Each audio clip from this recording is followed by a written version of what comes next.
San Francisco Giants baseball on Comcast Sportsnet, part of the NBC Sports Group.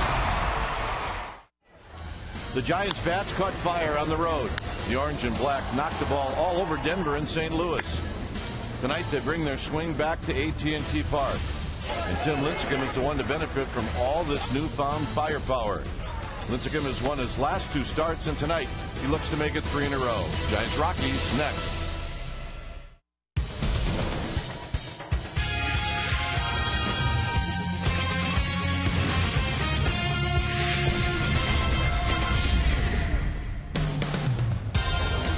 Giants are back home. You're looking inside of AT&T Park as we get ready for game 1 of a 3-game series, Rockies and Giants. Hi again, everybody. I'm Dwayne Kuiper. Alongside me is Mike Krukow.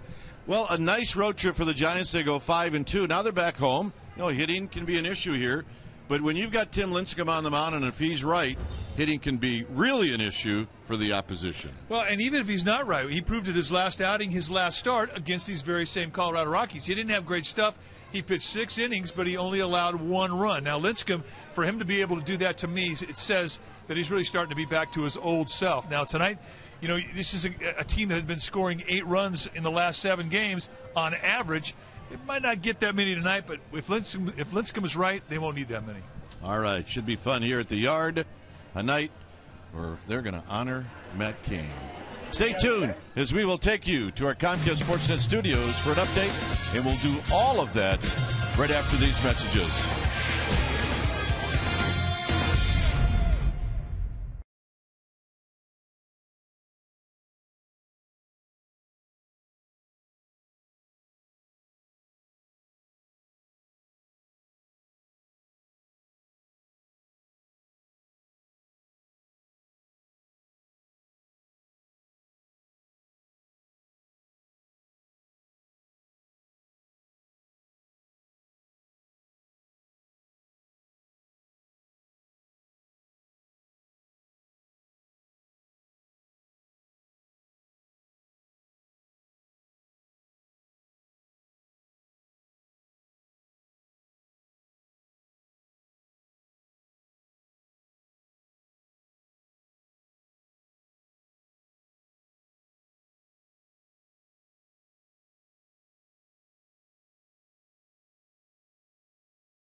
Sportsnet Bay Area is brought to you by AT&T, the nation's largest 4G network.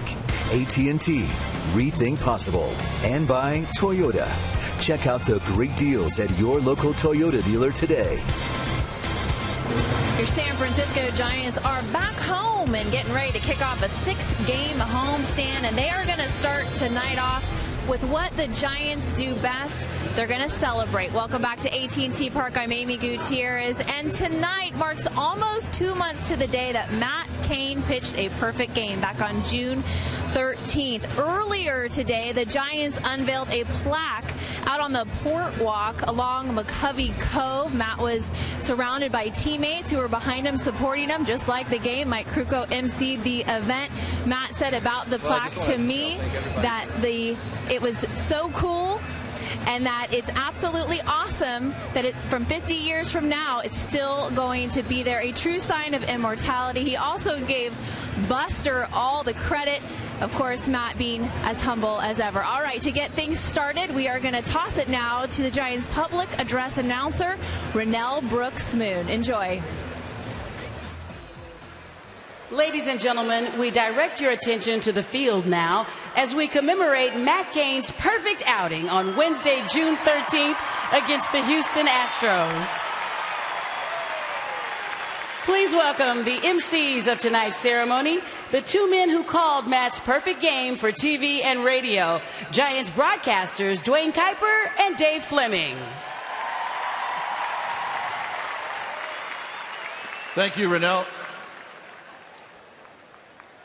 Every once in a while, we have to be reminded that when we come to this beautiful place, we might see something that we've never seen before. And that happened on June 13th against the Houston Astros. And when it happens, it's a memory that you'll have for a lifetime. A perfect game is like the best book you'll ever read. It's like the best movie that you'll ever see. It starts in the first inning with the first out. It ends in the ninth inning with the last out. And in between, nobody, and I mean nobody, touches first base. And that's fantastic. I get goosebumps every time I think about that night. I had a chance to play in one when I was in Cleveland, a chance to broadcast this one here in San Francisco. And I'd like to thank Len Barker of the Indians and Matt Cain with the Giants for keeping that last ball away from me. Here's Dave Fleming. Thank you. You know, when I think back to June 13th that night, I think about what an unbelievable time it is right now to be a Giants fan. And even more so, what an unbelievable time it is to be a Giants broadcaster. Think about the great moments that these guys have given the four of us. The World Series win, record home runs, incredible dramatic games, and a perfect game from Matt Cain. And the other thing that I think of when I think back to June 13th is that night in August of 2005, when right on this field, Matt first put on the Giants big league uniform. And since that night when he made his Giants debut, Dwayne and John and Mike and I have been here to see every pitch that he's thrown, every win that he's gotten, every incredible moment that he's had. And I just want to thank Matt for all those incredible memories, not just the perfect game. He's come to epitomize what being a Giant is. And that's what we're here to celebrate tonight.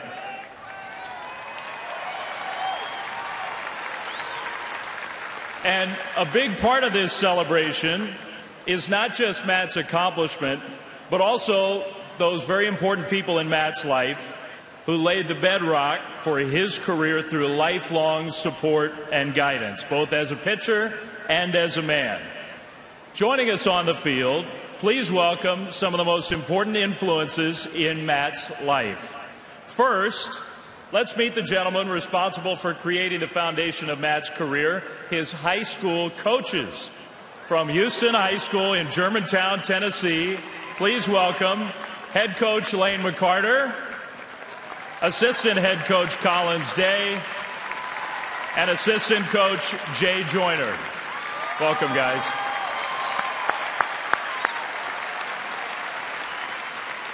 Please also welcome Matt's private pitching coach, Mauro Goose Gazzo. Mauro.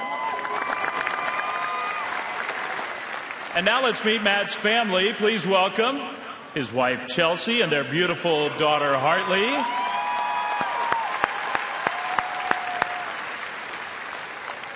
His parents, Tom and Dolores CAIN.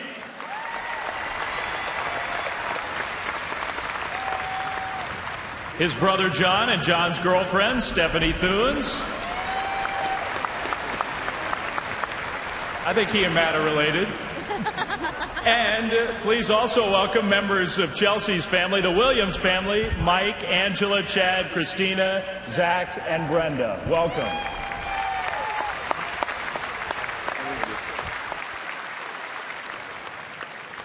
We are also joined by members of Matt's Giants family, Giants manager Bruce Bochy,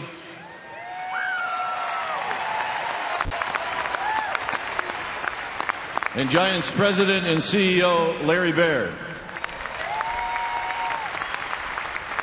Fans, that night was special for everyone. Perhaps the one memory that stands out most is the moment that Matt looked around in that ninth inning, and he soaked up those final moments and acknowledged the crowd going wild in this beautiful ballpark. He looked around, and we actually thought he looked up at us. And he made us feel like we are part, all of us, of this historic achievement. At this time, let's take a look back at those amazing final moments of Matt Cain's perfect game.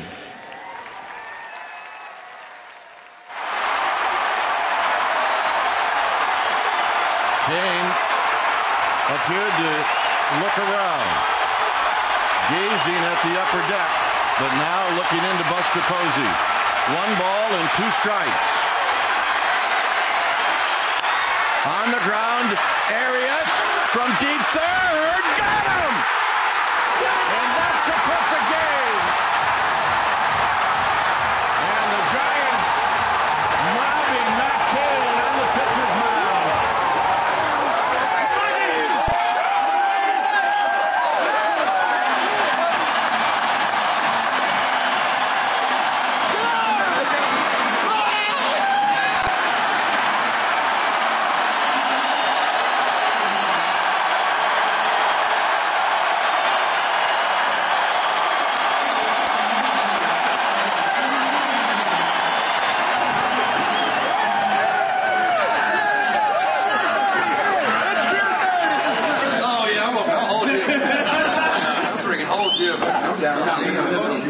All right, you got everybody?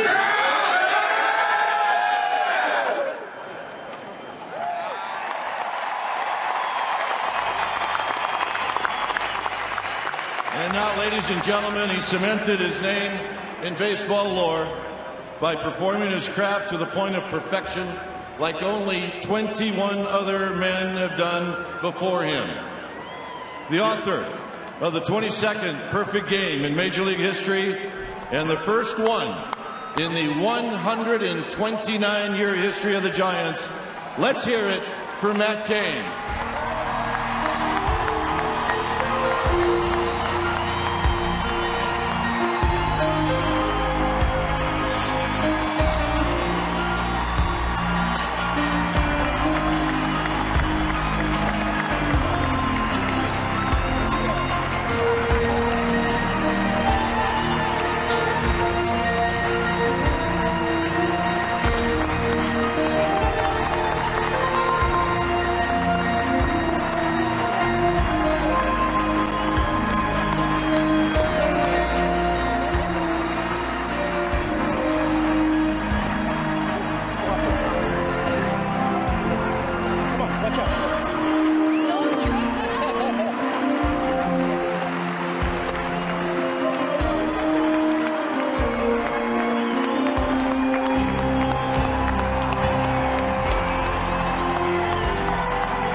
welcome to Matt. And now, fans, here to say a few words about Matt during his high school days.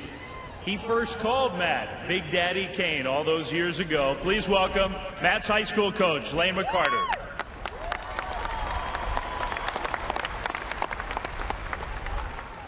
Talking to PE class. Thank you. Wow. No wonder Matt loves to come to work every day. I'm just honored to be here on this special day to celebrate Big Daddy's perfect game. I'll never forget 7 years ago, walking through those gates right out there with two of my assistants, Collins Day and Jay Joyner. I remember the buzz in the crowd that night was, what's this rookie going to do? What's this rookie going to do?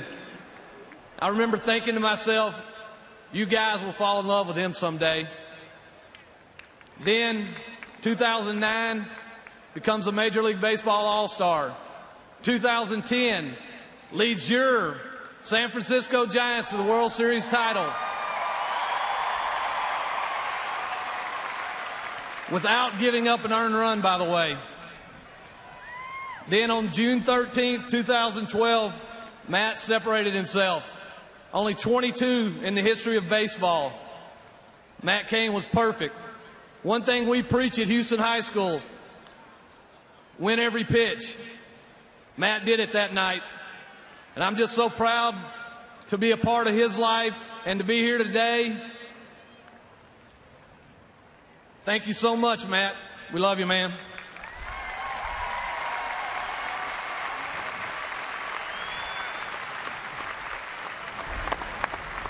Thanks, Lane. Okay, let's welcome another gentleman who has certainly seen so many great Matt CAIN moments over the years. Please welcome Giants manager Bruce Bochy.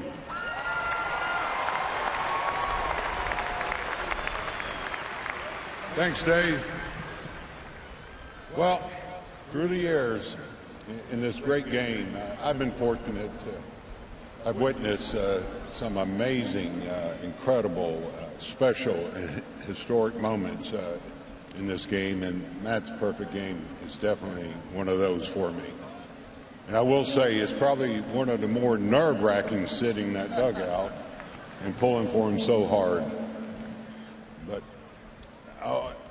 over the last 6 years, you know, I've gotten to know Matt, and I've had a chance to watch him mature and grow into the pitcher and person that he is today. And I couldn't be prouder of him, and myself and the entire team. We're so proud of what Matt did, and a special day that I'll never forget. And y'all made it that much more special. Thank you.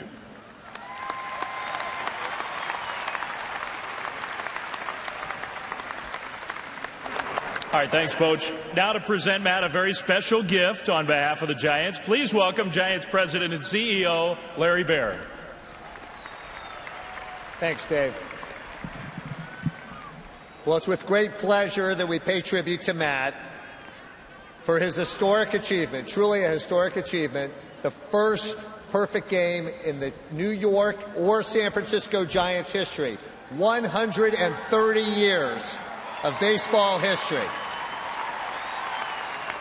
An incredible accomplishment when you think of all the great players that have worn the Giants uniform. Your pitching performance, along with the outstanding defense provided by your teammates, the incredible leadership by Buster Posey behind the plate, made us all truly proud. It's been a pleasure, Matt, to watch you develop from a young high school pitcher into one of the elite pitchers in the game today. You've become a leader in the clubhouse and a committed member of our community. And we are particularly proud that you will remain the longest tenured Giant for many years to come, and perhaps achieve a rarity in professional sports to begin and end a long career with the same team. On behalf of the Giants organization, I want to thank you for your contributions to our success, to the success of our franchise, and we have a little something for you to commemorate the moment. As we all know, the baseball season's long and grueling. You spend weeks away from your family, and it's 24/7 most of the year. Even during the off season, you're working hard to stay in shape. We thought you and your family could use a little break during this offseason.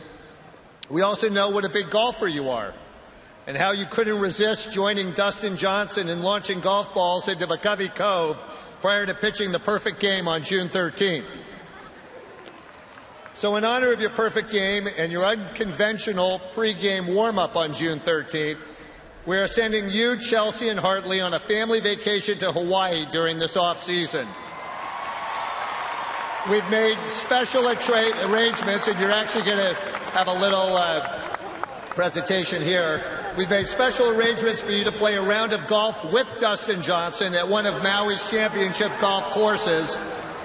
And we'd also like to present you with a custom-made driver from TaylorMade, created in honor of your perfect game.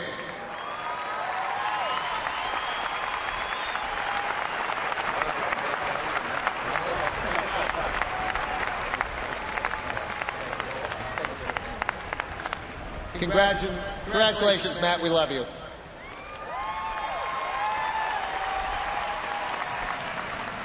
Okay, thanks, Larry. Now that we've loaded him down with gifts, let's hear from the man himself. Please welcome Matt CAIN.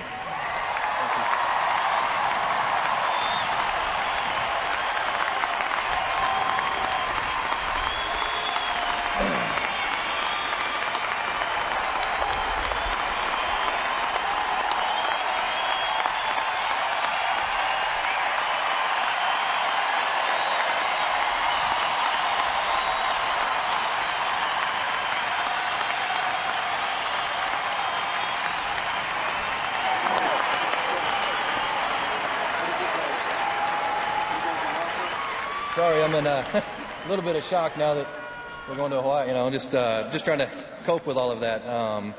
I mean, this is something that's is so special in my heart, but it really is something that is going to be special for all of us, you know, down the road, and for the Giants to put a plaque out of the perfect game, you know, out in the outfield. It's just going to be something that's going to be so tremendous to think that can come back down here in 50 years and 100 or wherever, and that's going to be a part of history, and that's going to be something that is in Giants history, and it'd be deeply in my heart that these guys have taken the time and done that. You know, they gave me an opportunity out of high school at 17 years old. They took a huge bet on trying to draft a young high school kid, and here I am 10 years later thanking these guys again for taking that leap of faith and giving me the opportunity to do that. But before that, I had so many people along the line that really helped me through my career. I've got my pitching coach when I was little, Mauro Gazzo over here, my high school coaches. I've got my brother that I used to play catch in the backyard with that used to just try to bean me as hard as possible.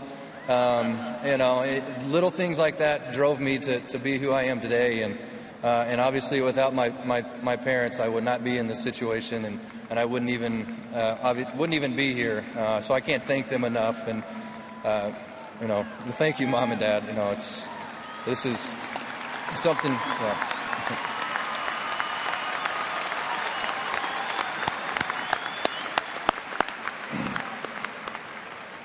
And it's amazing to go through your career and have things happen. And I was extremely blessed in 2007 to meet my wife, Chelsea, and for us to get married a couple years later and to be in this lifestyle and to have somebody back you the way that my wife does. It's unbelievable to have her support and to have her love, being able to come out here day in and day out and do what I do, and to bless us with an amazing little girl. And it's something that's very special to me, and all of this together has been very tremendous, and I couldn't thank all of the fans enough for writing me, telling me different stories, because I'm still in awe and still remembering a lot of things that happened 8 weeks ago, and hearing fans come up to me and tell me stories about what happened that night or where they were at is something that really means a lot to me, and something that I'll take and cherish forever. And I don't know how much I can thank all of the fans that are here, that have been sitting at home watching, that are just supported me and my family and all of us through our career. And I just can't thank the Giants fans enough, and the Giants organization and my family so much for coming out, and thank you so much.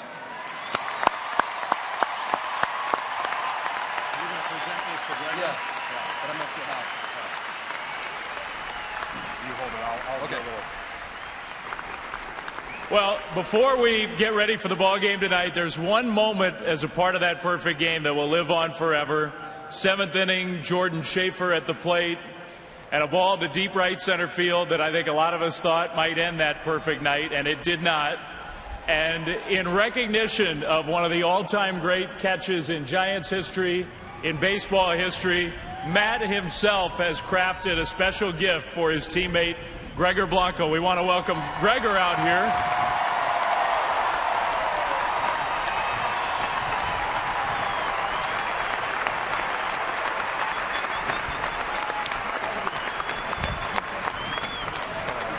Just a small token, man. I can't thank you enough. No, you're welcome. Definitely. Speech? No speech?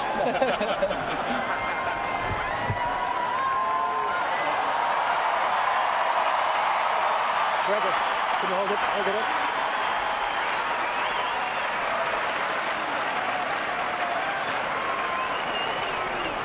I wish my English that good. No, I'll read it to you. Well, we won't forget that moment, and none of us will forget June 13th, 2012, Matt Cain's perfect game. Congratulations, Matt. Thanks to everyone for being here. Let's have a great night here at the Yard. Go Giants.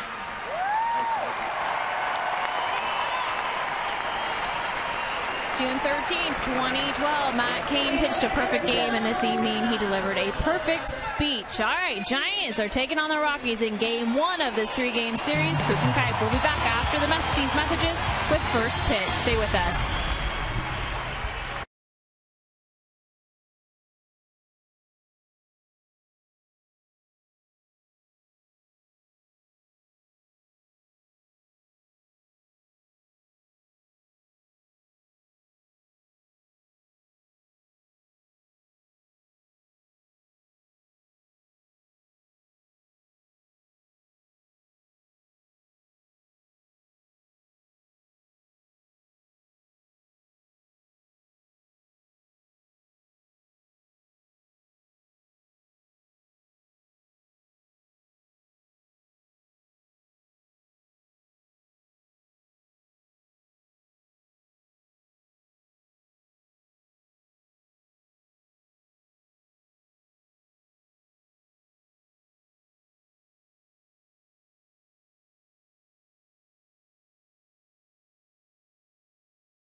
Tim Lincecum to take the field. Our game time weather is brought to you by the Santa Cruz Beach Boardwalk. The admission-free boardwalk is open every day. 66 degrees here at the Yard. Winds at 10 miles per hour. Humidity at 57%. It is cool and it is breezy, and that equals San Francisco.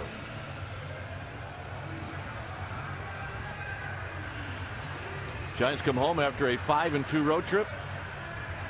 They just played the Colorado Rockies last weekend in Denver, and then 4 games in St. Louis. The Giants, a very confident bunch after swinging the bats on this past road trip. And it all started on a Friday night in Denver a week ago tonight. Lincecum pitched in that series. He pitched the Sunday game, and he won. He beat the Rockies. The final in that game was 8-3. Really wasn't a sharp Tim Lincecum, but sometimes you're not always sharp. Well, and that's the whole point, is he kept them in the game, and he was the guy that enabled his team to win. You're not always going to have good stuff. It's the days when you go out there and you don't have good stuff that determine your year. And it really determines the amount of respect that you get in that clubhouse. And he earned some respect in his last start. So the lineup that Lincecum will be facing, it'll go like this. It'll be Young, Rutledge, Fowler, and then Carlos Gonzalez, who's got really good numbers lifetime against Lincecum, followed by Rosario, then Pacheco. Colvin, he'll hit 7th. LeMahieu will hit 8th, and Tyler Chatwood will pitch in bat 9th. On the hill tonight for the Giants will be Tim Lincecum, the 28-year-old right-hander, 5'11", 165-pounder. His 5th year at the big league level.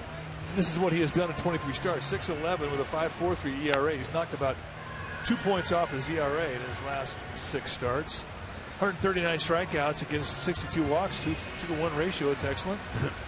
Against these Rockies, he's 9-6 lifetime with a 3.66 ERA. Let's take a look at what he's going to be throwing tonight at these Rockies. And this is how he throws them. That's a 4-seam fastball. Again, line that thumb up with a middle finger. 2-seam fastball, you hold it with the 2 seams parallel to the fingers, and you put your thumb underneath your forefinger. And there's his curveball with a pressure point right around that seam with the middle finger. And there's a cutter. He'll throw it just like a fastball. He'll bulge that ball. And then there's a slider. Very similar to the grip of the cutter. It's just a matter of how you throw it. The cutter you throw like a fastball. This one, you do a little hand action. It's a bit different. Here's his changeup, which he calls a split. It is a split.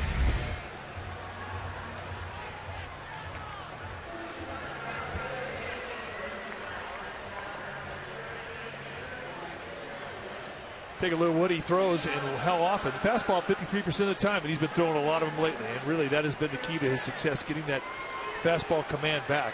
And everything else, just whatever's working, he's going to go with the hot hand. It could be the slider, it could be the change, it could be the curve.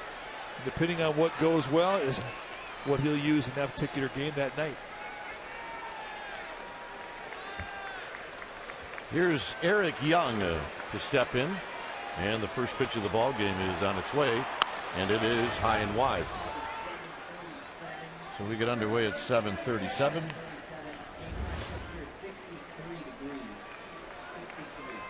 Young has been hot. He's hitting .299. A couple of home runs, 9 RBIs.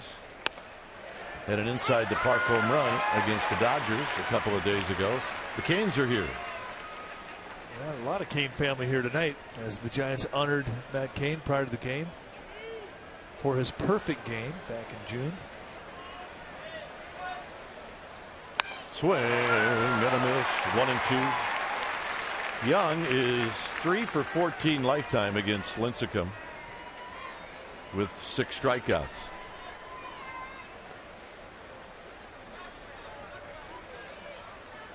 Rutledge to follow. And this game gets underway with a swing and a miss strikeout. 4 pitches, all fastballs. Let's take a look at the defense playing behind Tim Lincecum tonight for the Giants, starting in their outfield from left to right. It'll be Cabrera, Pagan, and Pitts. Crawford, Scudero on the left side of the infield. Terrio and Bell on the right side. And Buster Posey getting a night out tonight. Hector Sanchez, well, he'll be in the squad, putting down the signs. Here's Rutledge. Rutledge hitting .340. 6 home runs, 18 RBIs. 0 for 3 against Lincecum. Those at bats came on Sunday. Home plate umpire tonight is Phil Cuzzy. So Cuzzy doing the honors with Fowler to follow.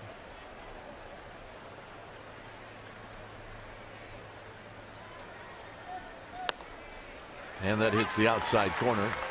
2 balls and 1 strike. 7 pitches, 7 fastballs.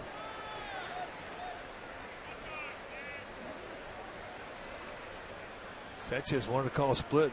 Lincecum shook it off. Hit out into right center field. Pence. 2 outs. Pence is starting to figure out right field here just a little bit.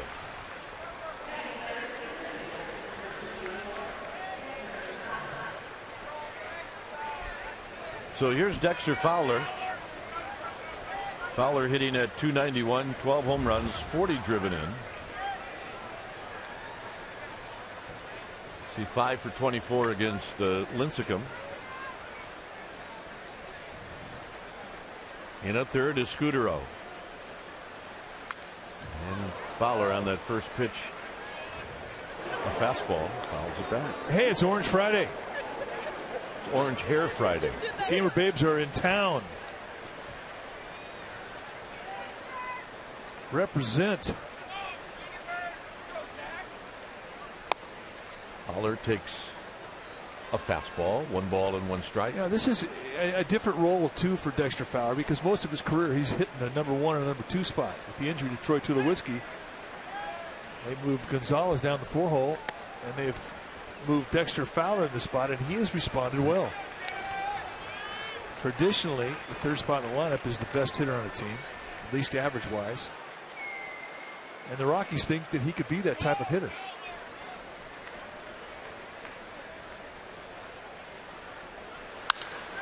Hit out into left center field and hit pretty well, but it's going to be Pagan, and that ends the inning.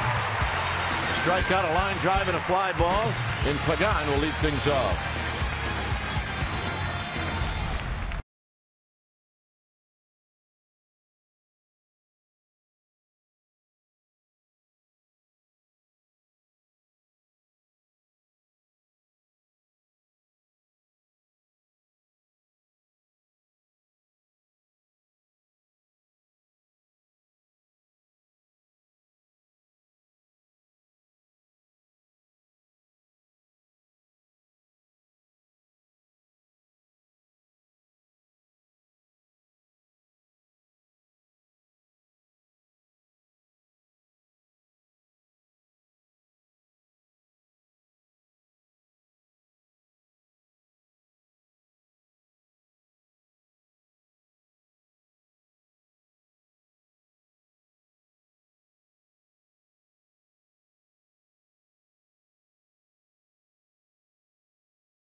Let's take a look at the Giants lineup.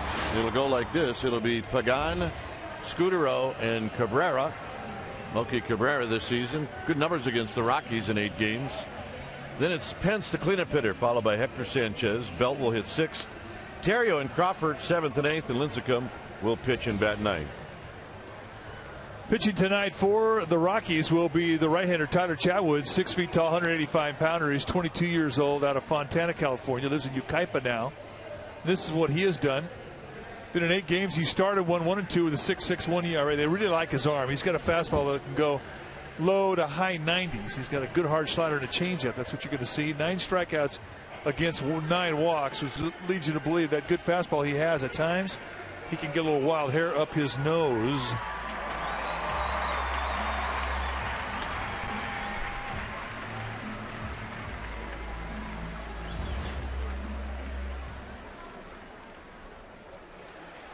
So here's Pagan. Pagan hitting at .281, and takes the first pitch, which is low and away. 7 home runs, 41 driven in. Started out on a Friday night in the leadoff spot, and he hasn't given it up. 2-0 is Chatwood wants a new baseball. That one didn't have any strikes in it.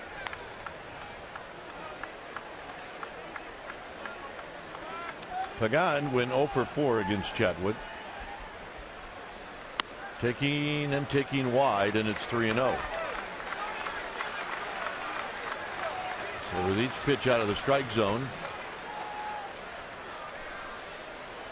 Chatwood's starting to think about it a little bit, and that one's not even close, and that's a 4-pitch leadoff walk. Let's take a look at the defense for the Rockies playing behind Chatwood tonight, starting in the outfield from left to right. It'll be Gonzalez, Fowler, and Young. Good arms in center and left. Rutledge, Pacheco on the left side. LeMahieu and Colvin on the right side, and Rosario will be in the squad putting down the signs.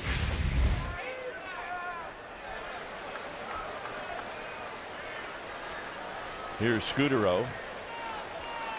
Scudero, the former Rocky, hitting .280, 5 home runs, 44 driven in. And that's way inside, and it's 1-0. That's ball 5, and boy, you start to really grip out there when you can't find that strike zone.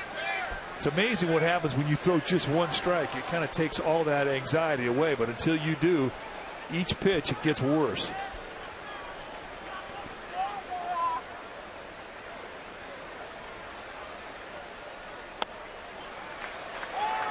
(6-0). The other umpires, Gibson, Gonzalez, and Davis from first to third, and now we're going to get a meeting from Rosario, Pacheco. Anybody that's got a little suggestion is going to go out. I just kind of pump them up. Chatwood's got a little over a year in the big leagues.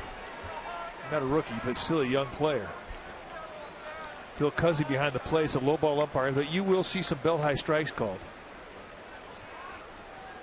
Corners can depend. Some nights they're there, some nights they're not.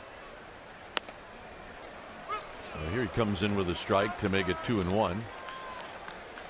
When Chatwood takes a little off, it's still at 93.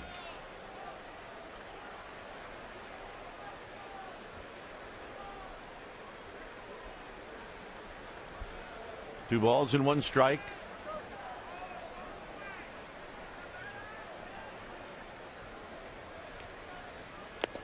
Three and one.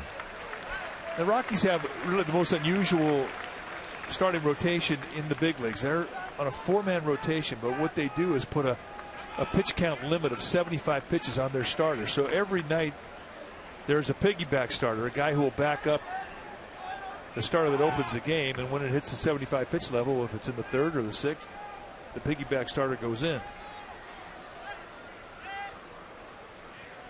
Pagan was leading, and he gets back in the game that Chatwood started on Sunday. It was Carlos Torres who piggybacked Tyler Chatwood. Well, it makes it hard when a guy's wild like Chatwood to put any plays on. I would be doubtful if they would move the runner here. Pagan goes. It's a strike to throw down to second, and they got him. Well, that's a bit of a surprise. I don't know if that was called by Bochy or if it was a green light that Pagan just took advantage of. But when a pitcher's wild and you steal a bases in a 3-ball count, I mean, you're helping him out. Rosario has an outstanding arm.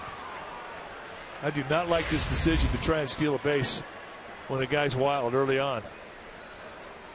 Rosario with a good throw, a good pitch to throw off of. Chopped to short for Rutledge, and Scudero just thrown out. Rutledge did something there that he better stop doing. He got it, and he looked at the baseball. It looked like the old college play. What's this? All right, I got it. Yeah, I'm going to check the seams out. Oh, yeah. Well, see, only an old infielder would notice that. Here's Melky Cabrera.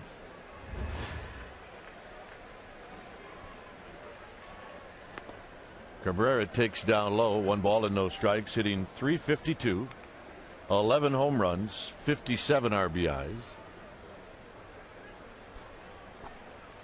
They want Melky to hit it to the Milky Way. 2-0.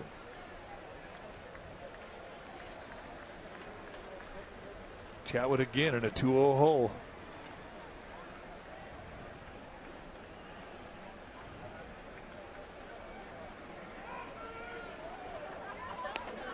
And a call strike at the knees with Hunter Pence on deck. And I think that was a bit of a gift. But, you know, I like umpires that look for strikes early on.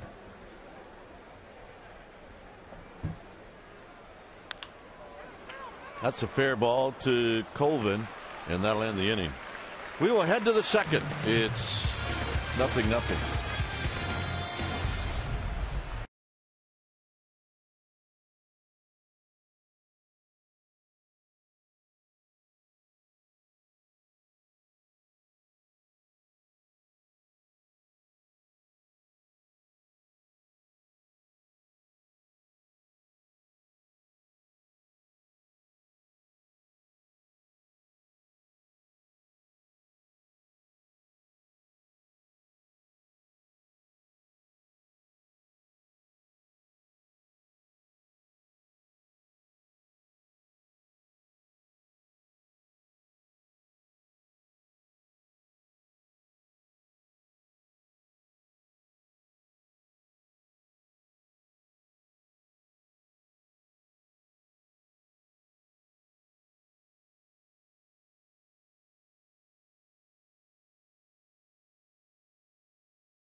Comcast Sportsnet Bay Area is brought to you by Heffernan Insurance Brokers. Insurance and financial services for you and your business. Visit HEFINS.com.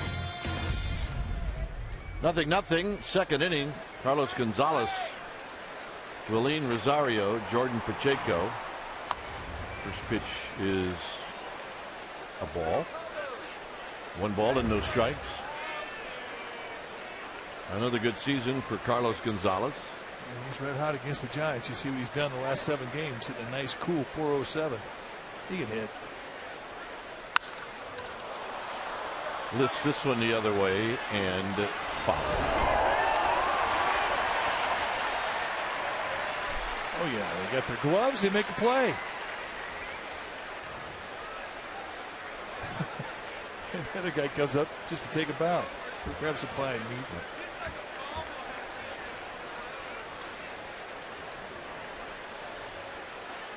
Breaking ball high. 2 balls and a strike. Let's give 12 pitches in the first inning, all fastballs. So now he's starting to throw a few more breaking balls, and it would always be of no surprise when you're throwing those to the best hitter on the team, which is Gonzalez. Works his bat to Crawford. All right, Amy G is here. Amy, what do you got? Well, Dwayne and Mike, an update on Pablo Sandoval, who begins his rehab assignment this evening with San Jose. He'll play 5 innings at third base, and if all goes well, tomorrow he'll play 7.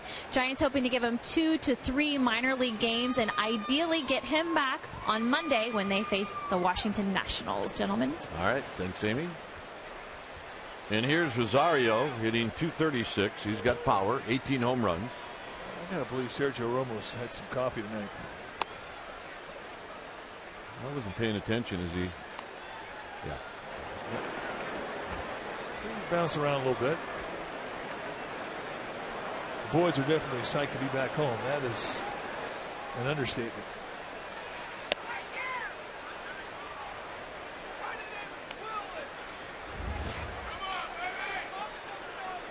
Lincecum falls behind 2-0.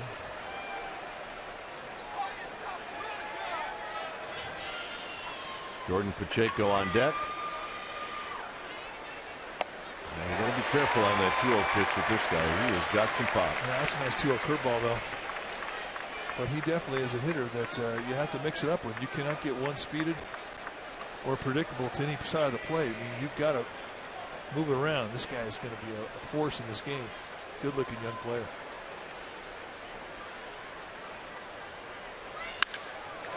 Wraps this one past Melky Cabrera.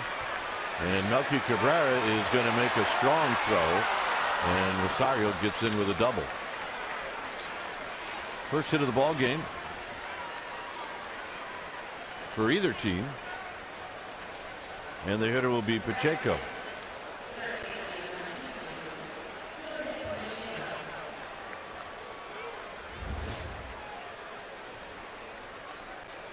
So Pacheco steps up. He's hitting over 300. He's got pretty good numbers against Lincecum and only 5 at bats. He's 3 for 5 with a couple of doubles.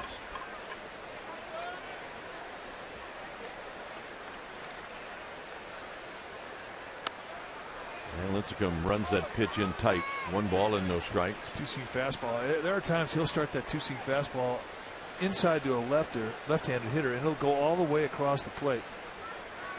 And really look in the eye of a hitter like it's a left-handed cutter. There's that much movement to it.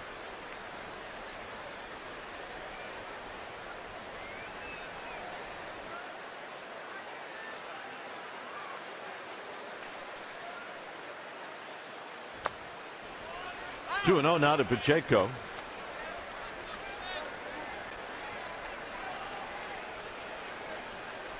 So Lincecum now has to be careful on this pitch with Pacheco.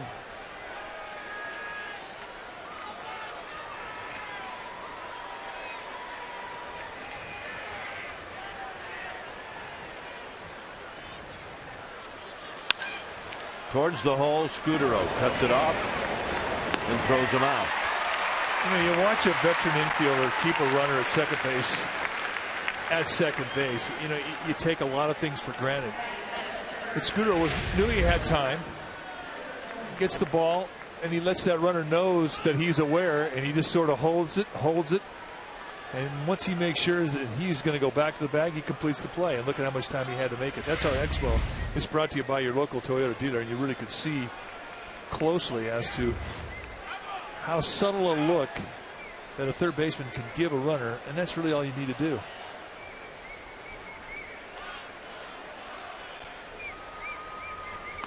Here's Colvin, who takes wide. A little eye contact. That's all Scudero did. You know, he kept his feet moving and in an angle to where he was going to throw to first base, but the eyes were looking at the runner.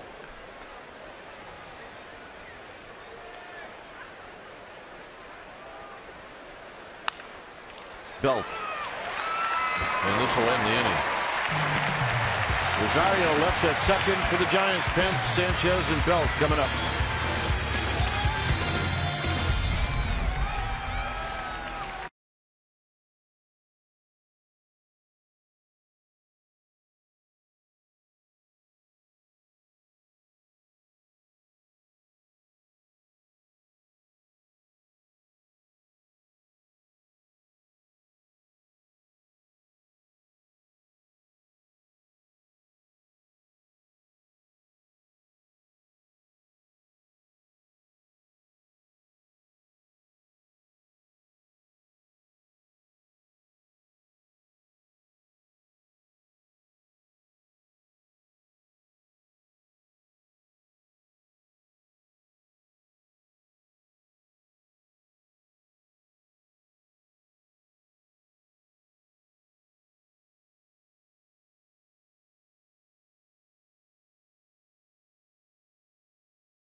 Bay Area is brought to you by Eric's Deli Cafe, who reminds you to respect the pickle. Sandwiches and more with character. Hey, Saturday, August 25th is America's Cup Day at AT&T Park. Your VIP special event package will include pregame access at Triples Alley, complimentary food and beverage, a special edition America's Cup themed Giants hat. For tickets, call 415-972-2298 or go to sfgiants.com/special events. Pitch to Hunter Pence is wide. 1 ball and no strikes. Pence hitting .261, 17 home runs, 66 RBIs. And the next pitch down low. When Chatwood started against the Giants this past Sunday, in 3 1/3, he walked 4. He walked Pagan in the first inning. Here it's 2-0 to Pence, and Pence takes a strike. He didn't think so. It was at the knees, 2 balls and 1 strike.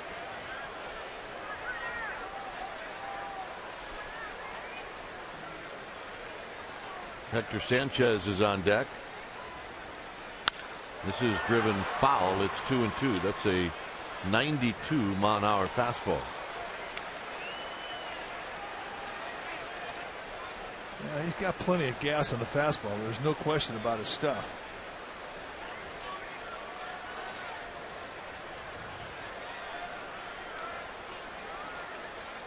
And the 2-2 offering to Pence, and Pence stays alive by poking this one foul.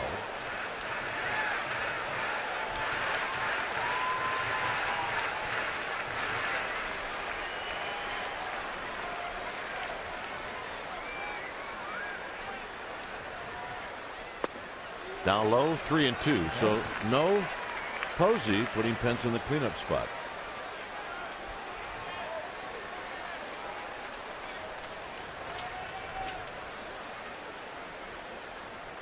Payoff is driven into left center field, but Fowler's got a beat on it, and he'll put it away. Good at bat.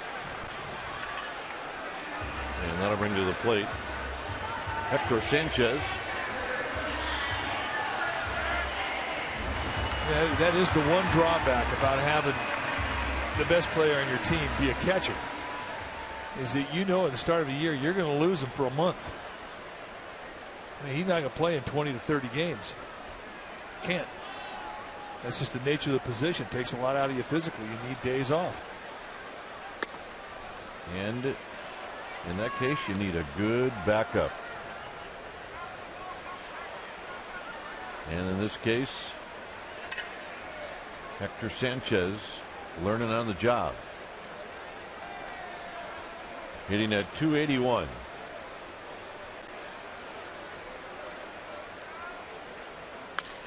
Down the left field line, a souvenir. It's 1 ball and 1 strike. The Rockies did the Giants a favor in LA. They took 2 out of 3 from the Dodgers. They did lose the Wednesday game. Dodgers won tonight in Miami 5-2. That was behind Clayton Kershaw. Arizona is hosting the Nationals with Steven Strasburg on the hill for Washington. Here's the 2-1 to Sanchez. Swing and a miss on a breaking ball. 2-2. That's good curveball.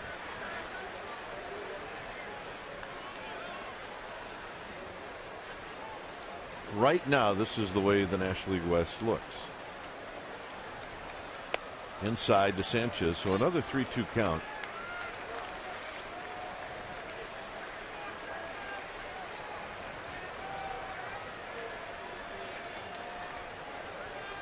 Great to be back home.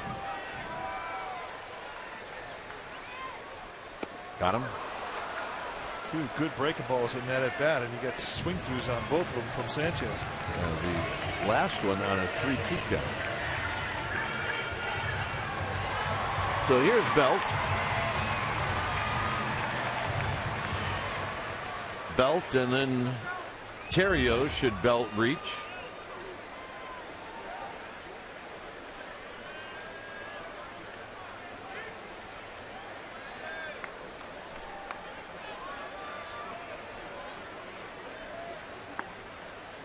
back with another breaking ball, and it's down low. Giants are 20-15 against the West. The Rockies are 18-25 against the West. Backdoor breaking ball, Phil Cuzzy says looks pretty good.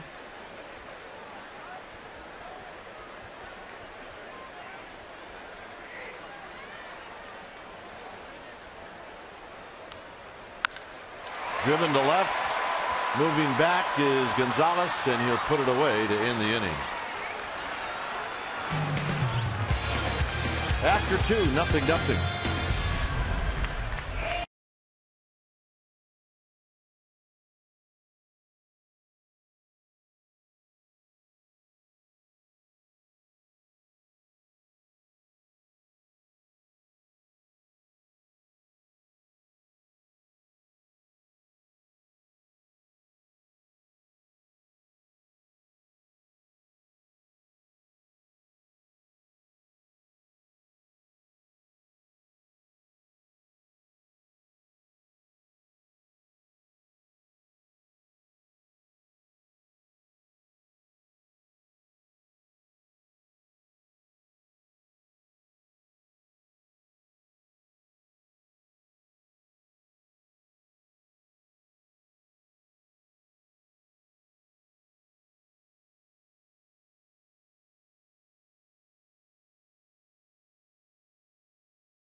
Game. We're going to step outside of baseball for a second because we have an Olympic athlete with us. It's pretty appropriate right now to interview Bill Nieder. He's a 2-time Olympian, a silver medalist, and a gold medalist in the shot put. Welcome, but maybe more importantly, happy 79th birthday. What a way to celebrate at a Giants game. Oh, I'm out here having a great time, watching everything, and happy as I can be. Tell us a little bit about your experience. You were able to go to Melbourne and to Rome, and you're an avid Olympic fan. Absolutely, and a Giant fan, too, I might mention.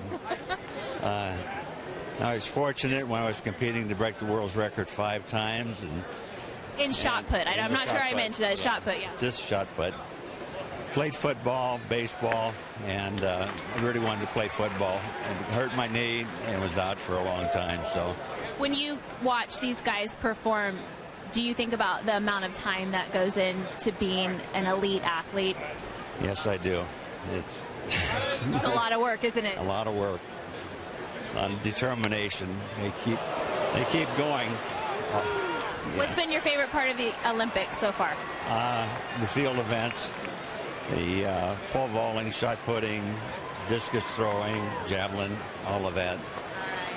And the hurdles. I love the hurdles. I know, those are always really fun to watch. And beach volleyball. It was fantastic. We like those girls. All right, Bill Nieder. You really are pretty up close. Oh, well, thank you, Bill. It is his 79th birthday. He's a 2-time Olympic medalist, silver and gold in the shot put, and I think he could still throw it pretty far, guys. Thank you, Amy. And she's pretty from far away, too, Bill. That's right. Hey, quit hitting on Amy G, Bill. What's the deal? Here's Dr. Chatwood. Chatwood bunts it foul. Yeah, baby. He looks great. He hasn't lost the old charm, has he? No, heck no. A lot of charisma from that guy. Hard to believe he's 79. He looks fantastic. Broke the world's record 5 times. That's pretty cool. Gold medal, silver medal. Great story. There's a good bunt. Lincecum's going to pick it up. Yeah, the Braves will be in town. They'll make their first visit to AT&T Park. It'll happen on Thursday, August 23rd. It'll go right through Sunday, the 26th. It's America's Cup Day on Saturday. Sunday, it's the Pablo Sandoval bobblehead day. So go to sfgiants.com. That's the greatest bobblehead I've ever seen. I want to get that. I want to get that. I want to get that.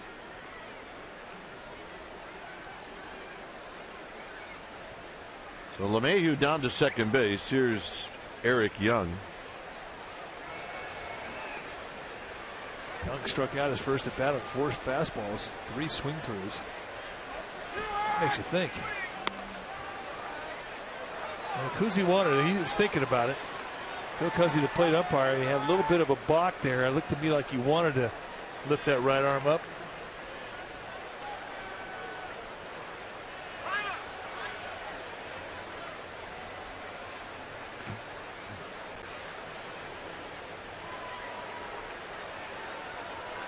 So it's 1 ball and no strikes to Eric Young with Rutledge on deck. LeMahieu with his lead at second, and this is low, and it's 2-0.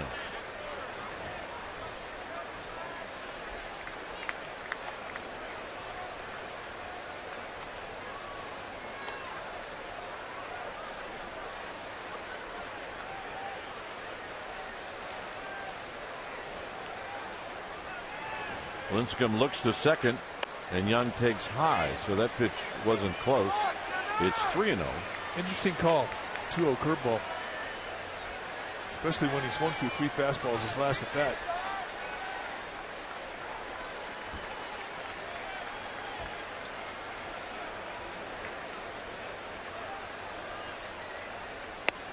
And a 4-pitch walk. The first walk that Lincecum has issued. And that'll bring up Rutledge.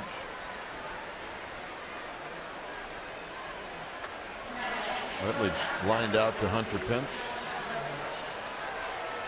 He has been lighting it up. I mean, he's been a real good producer since he's gotten steady playing time. The plan when Troy Tulowitzki comes back and he's on the disabled list with a severe groin injury. Tulowitzki goes back to shortstop and Rutledge will go over to second base. But the Rockies really like this guy.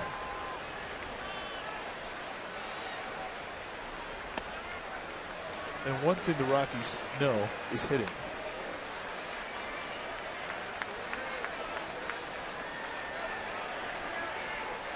Well, we watched him now for 3 or 4 games. He likes the fastball and he likes it middle in, and there's an off-speed pitch for a strike.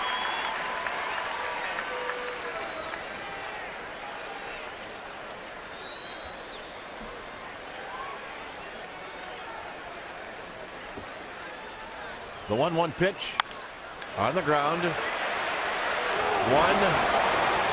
and that's all they'll get.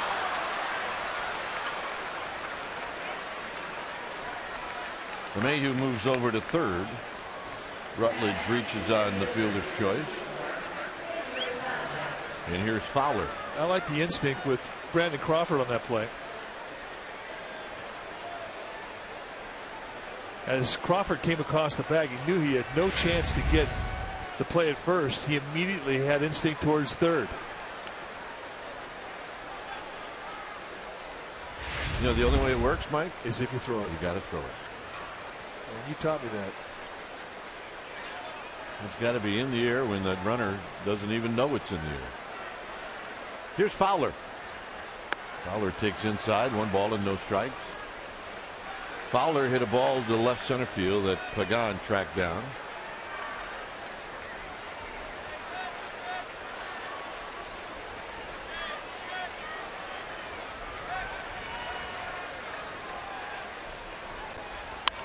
This is going to be a base hit, and the Rockies are on the board. Rutledge is going to go to third to throw to second, and they got him. Rockies are on the board. A good throw to get Fowler. It's 1-0 Colorado.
is brought to you by Big O Tires. Tires, service, straight talk. Big O Tires, the team you trust. Rockies on the board. They lead 1-0. It'll be the bottom three in the Giants lineup. Terrio, Crawford, and Lincecum. This little guy's ready. He's got his eye black on.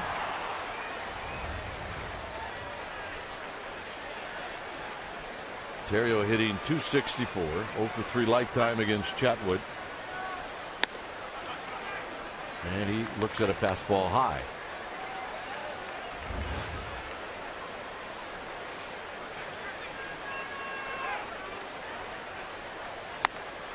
And there he gets the bell tie strike.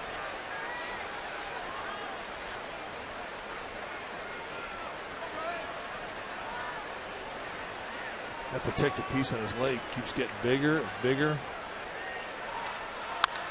Hit on the ground. Colvin moves to his right.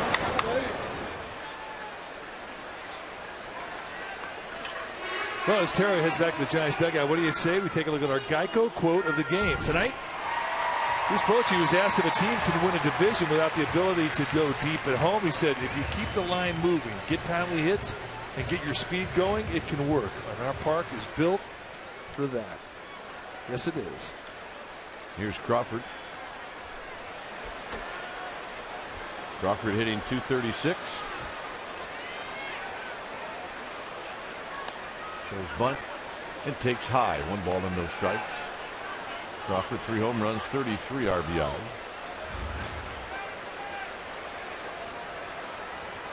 Good numbers this year in 6 games against the Rockies. As Chatwood pounds the strike zone, it's a ball and a strike. See the numbers on the road and then the numbers at home. Our averaging 5 runs a game on the road, a little over 3 at home. That's a dramatic difference. You're 2 runs below, but it really does tell you all you need to know about this ballpark. Giants have scored 180 runs at home. The teams that they've played against have scored 165.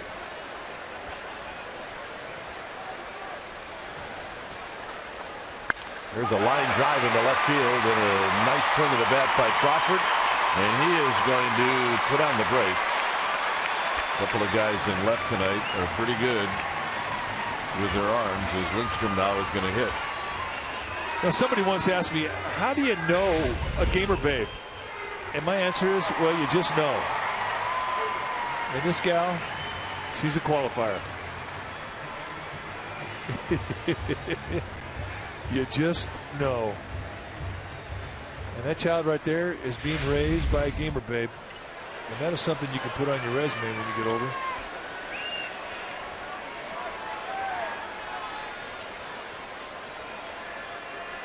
Lincecum takes a pitch low. Some people like to call the mound the bump. That's the bump. That's the bump.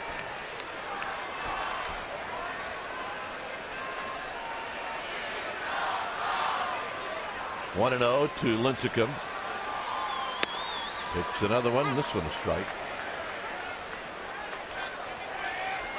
Yeah, this guy's got a little attitude. Yeah, it's Orange Friday. Why not? But that's not paint. That's real. That's how it grows. And that's a problem, though. Lincecum with 3 sacrifice bunts on the year.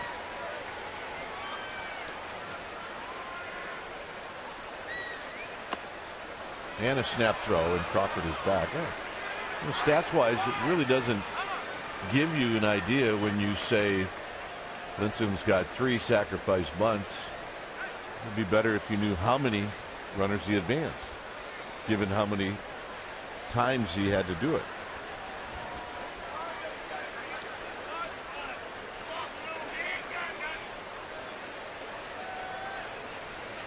Two and 1. Lincecum should get something here to bunt.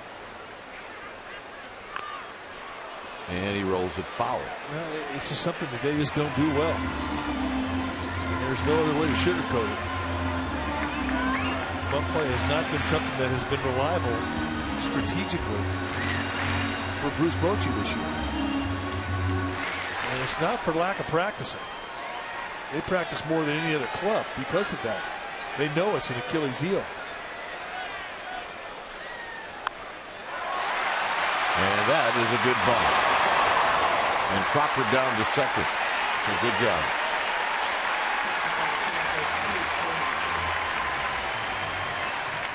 Well, when you get that bunt down, we're going to make it our forward right choice. And why not? It's a huge play. They had no chance at all at second base. Willeen Rosario, the catcher for the Rocks, he had one chance to get it out, and it was at first, so the sacrifice works. Good job. So Pagan can answer back. The 2-out base hit by Fowler in the top of this inning. Both center fielders.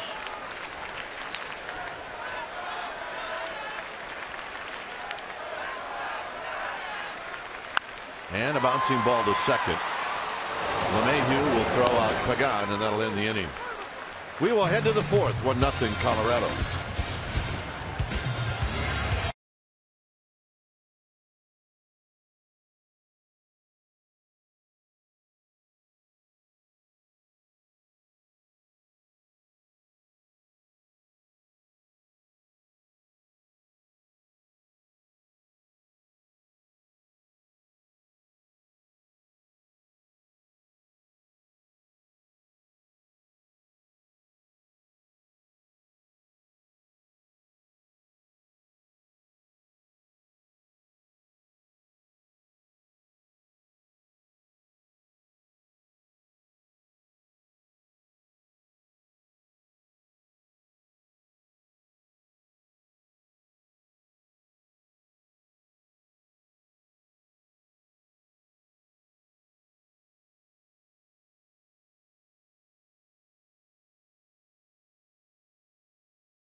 Bay Area is brought to you by the Solar Company. Call 877-60-SOLAR for a free analysis or visit thesolarco.com.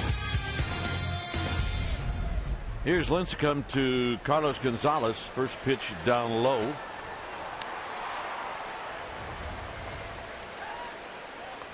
Gonzalez bounced out in the second. 1-0. Rockies. Swing and a miss. 1 ball and 1 strike. That split. That split is the only breaking ball, or especially pitch that he has that actually will have movement that runs away from a lefty. Now, it doesn't always have that movement. Sometimes it can come back the other way, but it is unpredictable movement. That last one went away from Gonzalez. Tim Lincecum fan.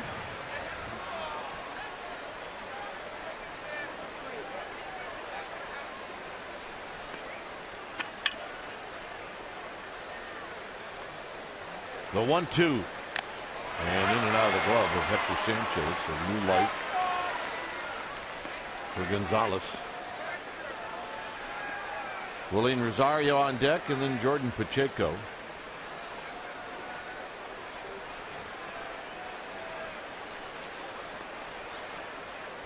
Dodgers winners today.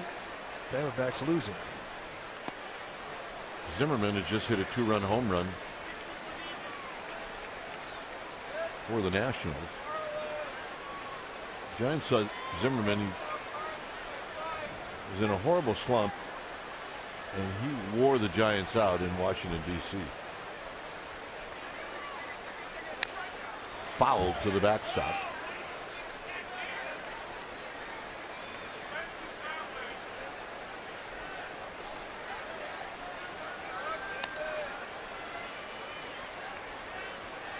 .47 pitches for Tim Lincecum. We're in the 4th inning.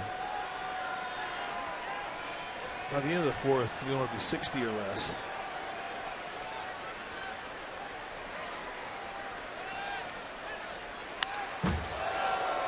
He's on that one. You look at Carlos Gonzalez, and he's not a middle-in guy. I mean, he's a guy that likes to get those arms extended. He likes that barrel head to get out over the plate. And that last pitch was right to his strength. And he fouls another one back. All right, we got a guy making a play. Brought his glove. Making friends.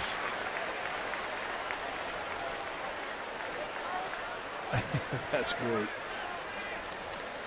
You make a play, you get a souvenir, you get high fives, your hand doesn't hurt. Bring your glove to the yard. Crawford at short will backpedal and put it away. All right, time now for our trivia question. It's brought to you by AT&T. The question tonight: Melky Cabrera is second in the National League in triples. Who was the last Giants player to lead the National League in triples?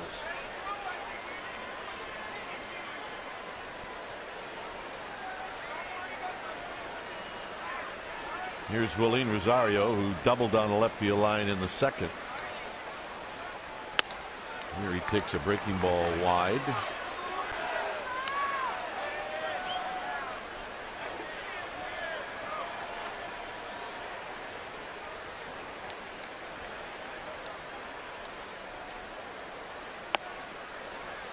Two and out. So Hector Sanchez is getting a little frustrated with some of the close calls around the strike zone not going the way of his pitcher.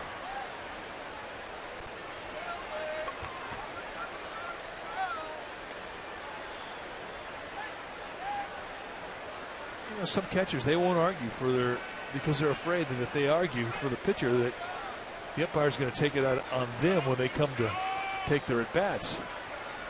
But Hector's not that way. He'll fight for his pitcher. And the Giants pitchers love that about him.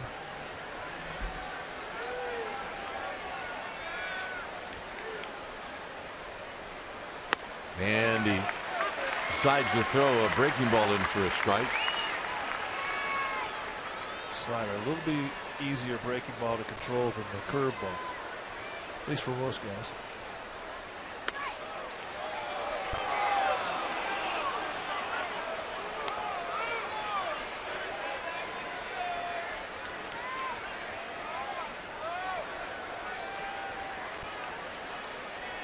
On deck is Pacheco. So this should be in the strike zone. And even the fact that it wasn't, Rosario started to go. Well, he's getting frustrated. He wants to hit.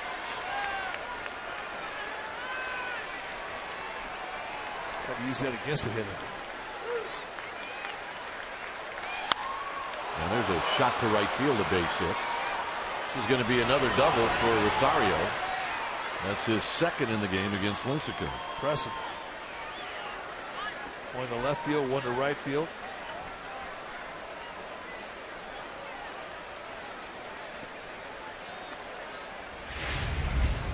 Oh, he's talking about Buster Posey staying inside the ball. Well, nice job of doing the same thing.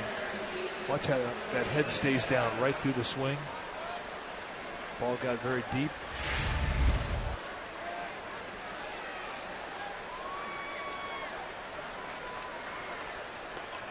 Here's Pacheco, who bounced out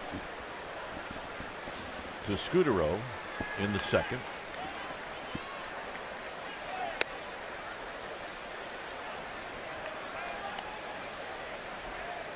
With Tyler Colvin on deck.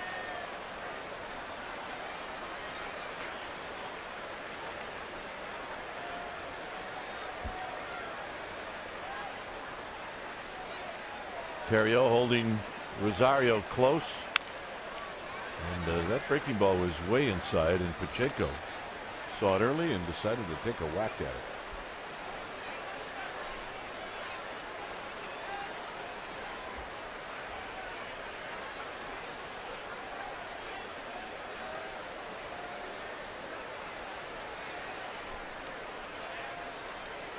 Here's the 1-1.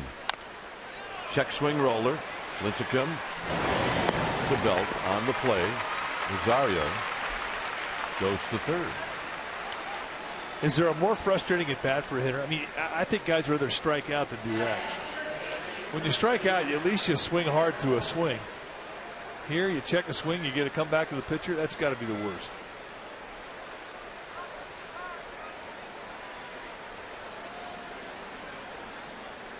Well, especially if you're a middle of the order guy.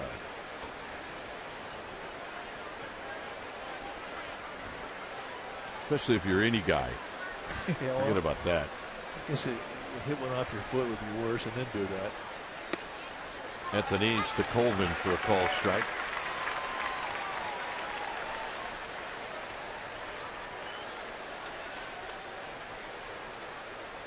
Colvin bounced out to Belt.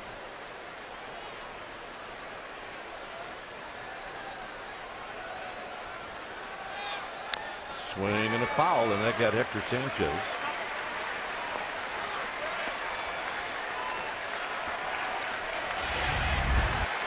I watched the ball come up and hit Sanchez in the bare hand.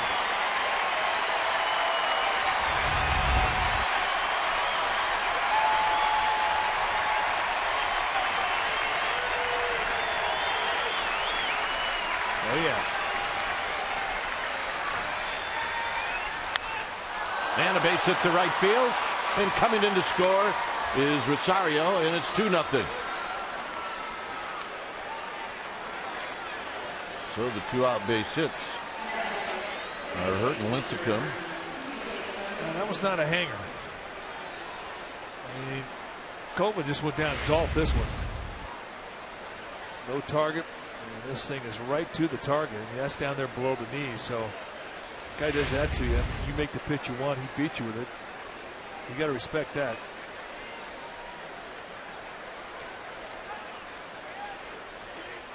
So here's LeMahieu. LeMahieu singled and scored in the third.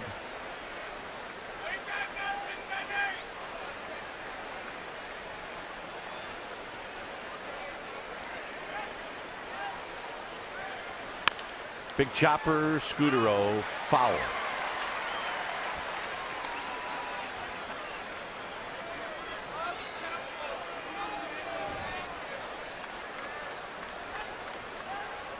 Next pitch for Lincecum, 65. The Rockies can do that to you. I mean, they're the type of team that can string some hits and walks together. They can throw a lot of pitches.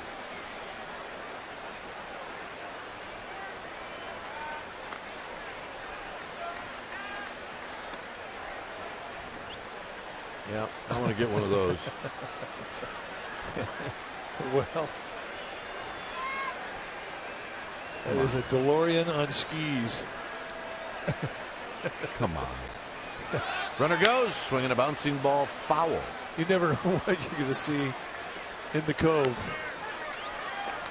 That is how. That's better than a duck boat. I'm sorry. Yeah, the wheels are a little odd, though, don't you think? Guy made that in his garage. One-man Wolfpack there. Seats only one. He's having fun. Lemieux strikes out to end the inning. A run for the Rockies. Bottom of the fourth coming up. 2-0 Colorado. Let me get there.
not be reproduced or retransmitted in any form, and the accounts and descriptions of this game may not be disseminated without the express written consent of San Francisco Baseball Associates, LP. All right, time to ask and answer. Our trivia question is brought to you by AT&T. Melky Cabrera is second in the National League in triples. Who was the last Giants player to lead the National League in triples? Our survey said, well, D-Lou. Darren Lewis did it in 1994. He tied with Brett Butler. 1994, bad year. Yeah, that was a bad year. Giants were coming on strong. Matt Williams is going to hit a whole bunch of home runs. 80 maybe. Two triple leaders this year, Fowler and Cabrera.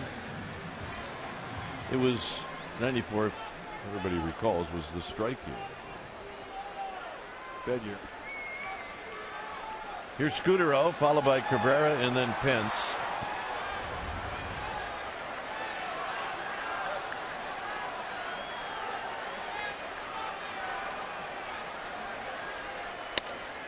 Scudero takes high for Chatwood, who hasn't been throwing a lot of strikes. He's only walked one. He's thrown 45 pitches, 22 balls, 23 strikes. Well, it'll be interesting to see what type of adjustments they make the second time through against him. There's a strike.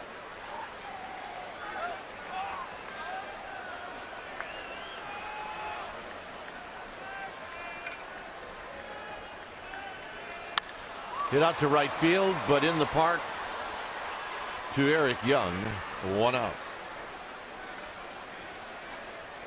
And that'll bring up Melky Cabrera.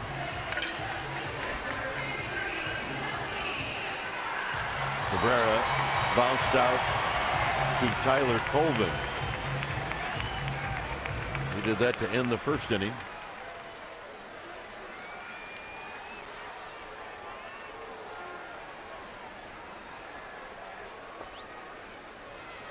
So here's the Milkman as he takes wide.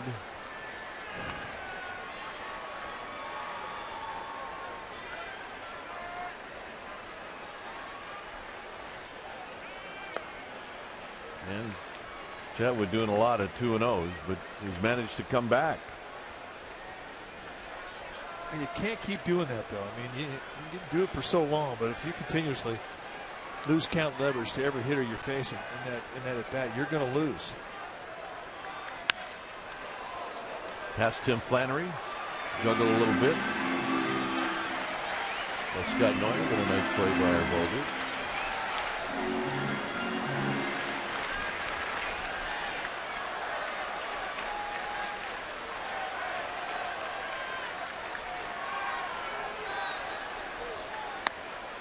Three and one.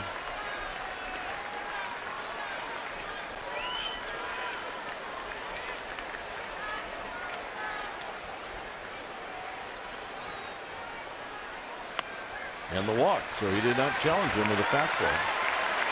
Subscribe to MLB.tv today to take advantage of new low pricing. See every remaining Giants out-of-market game live online and on your favorite devices in HD quality. Visit sfgiants.com to order. Get more details. MLB.tv. Baseball everywhere. Here's Pence, who lined out to center field.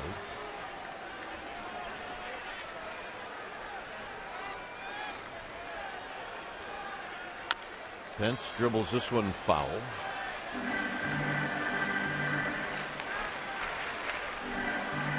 Just through the opening of the dugout.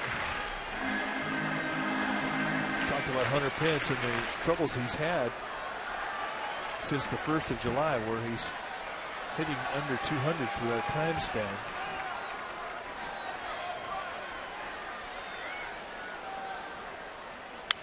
Breaks his bat. Shallow center field, and Fowler's going to track it down.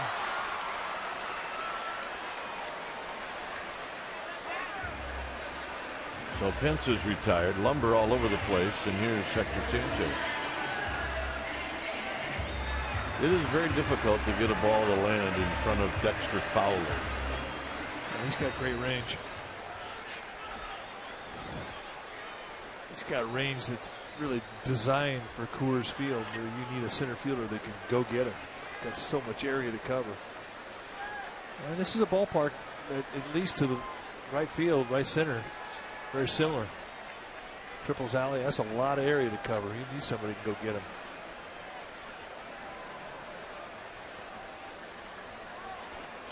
Melky Cabrera with 12 steals. Not a bad time to go. Pagan tried to steal in the first and was thrown out.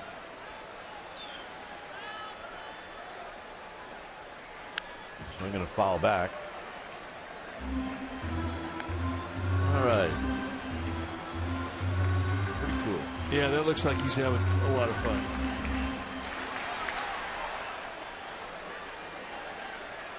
That is not a do-it-yourself kit. That is something he built from scratch. Hysterical. Sanchez looking for that breaking ball. Falls behind now, 0-2.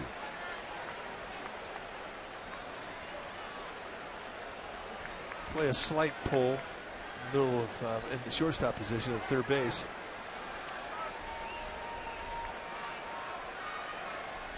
Now Cabrera goes. It's low. The throw is almost into center field, but it gets by Rutledge, and Melky Cabrera with his 13th steal.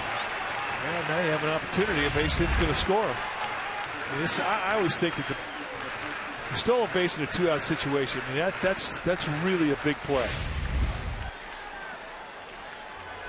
Because there's nobody out 1 out. I mean, you have an out to get a guy over there, but when you have a 2-out stolen base, I mean, that really is a big play. And it really can hurt a team when you can cash in on it. Especially in a 1-2 count where Hector Sanchez is sitting. You see the jump that Melky gets. And an extremely good instinctive runner. This is hit on the ground to Rutledge. And Rutledge throw is in time, and that'll end the inning. Through 4 innings here at AT&T Park, it remains 2-0 Rockies.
On Comcast Sportsnet Bay Area is brought to you by Indy Car Racing in Sonoma. The Indy Grand Prix of Sonoma returns August 24th through 26th. Tickets at 800-870-RACE. Here it's 2-0 Colorado. We have reached the 5th inning. Chat with the pitcher will lead things off. Then Young, then Rutledge.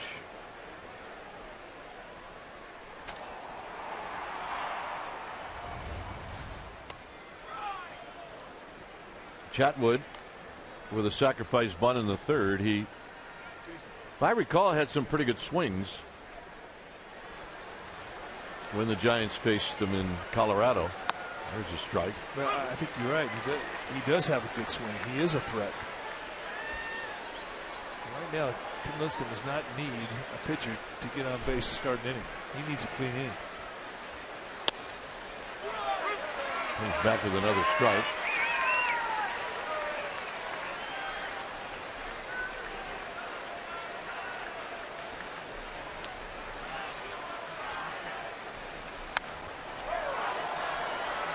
He attacks that high fastball. It stays at 1-2. Back to the future. I don't think that's Professor Emmett Brown, but could be a pupil.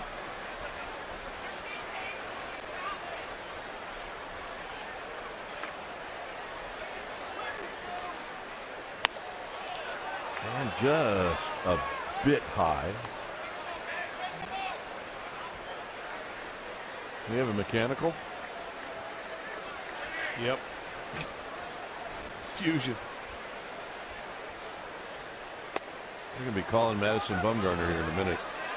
He can fix it. So Chatwood works it to 3-2.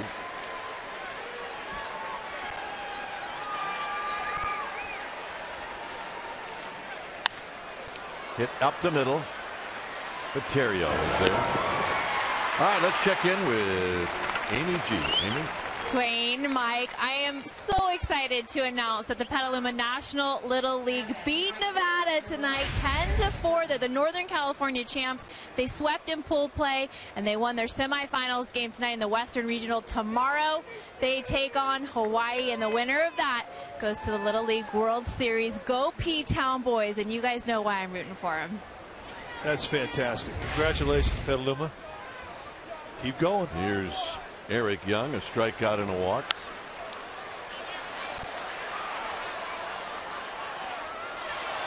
Exciting time of year, Little League World Series. And dreams around the world to get to that tournament. So good luck, Petaluma.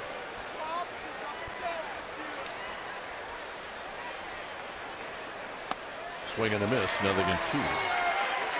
Fastball is something that Eric Young just is not figuring out against Lincecum. That's a lot of swing throughs on a fastball, and that unnerves a hitter.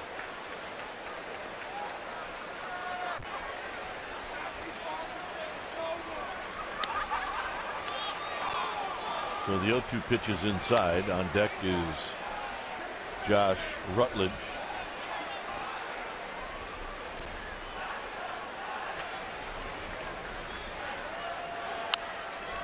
And a souvenir. This one headed towards the club level around the left field line. Oh, yeah. That's right. Found a good home. Think they hit the dugout store today? Yes, I do. Chop to Terrio, and Terrio does the wise thing. He's got to get that big hop, and he does. 2 outs. Well, at the speed of Eric Young, if he plays back to get a big hop, you are not going to have a chance to get him. You can see the speed that EY can put on a play, just like his father, EY. Nice job, Ryan Terrio.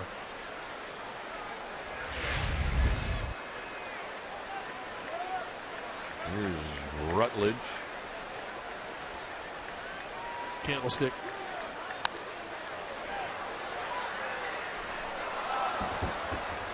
I kind of get everything on that hat except the whirly. Yeah, it's from Berkeley.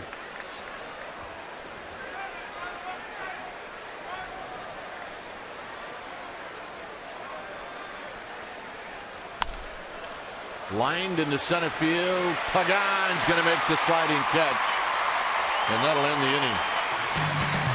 Belt, Terrio, Crawford, Giants offense coming up.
Jim and Andrea from Lafayette. They want to know, watching the game yesterday, we noticed that there was a Cardinal fan that whistles every time Madison Bumgarner pitches. Isn't that fan interference, and can't they throw that guy out? Well, I wish they had thrown the guy out. He was wearing my ears out in our headset. He was. I mean, it was like, geez. But you know what? He bought his ticket.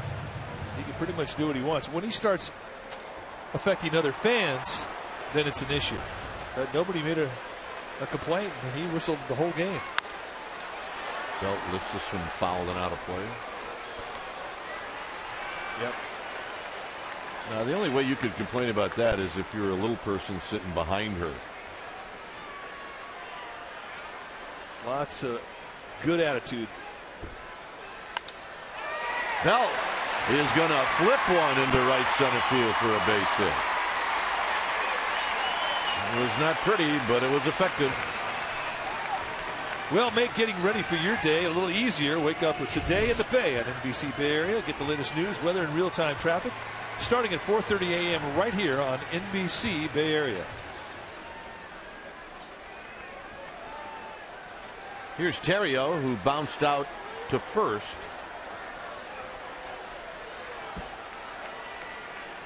First time the Giants have been able to get that leadoff hitter since the start of the game. Well, it's now trying to have that bottom of the lineup set up the top.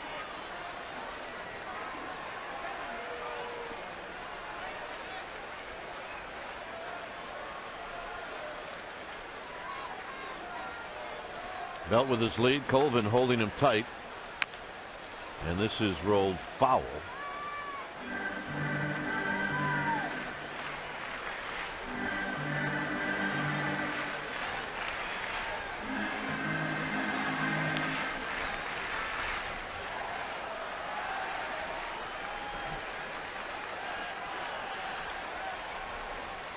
Crawford to follow. 0-1 to Terrio.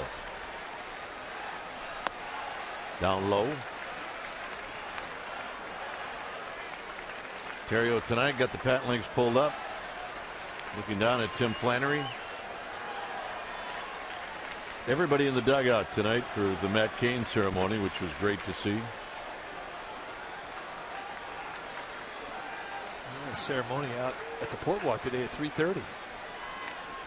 Giants put a mural embedded in concrete out there that'll join all the other murals that symbolize a great accomplishment in this ballpark.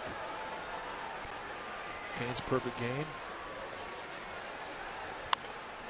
This is a jam shot, and they'll get one, and that's it.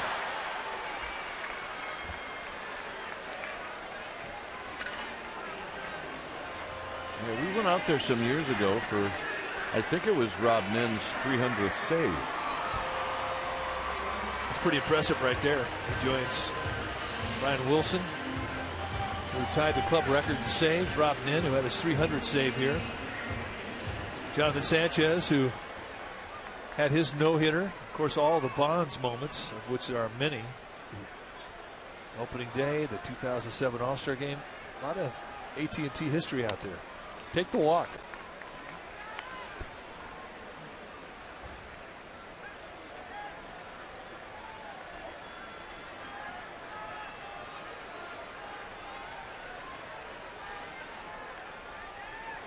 One and 0 to Crawford, who singled into left field his first time up.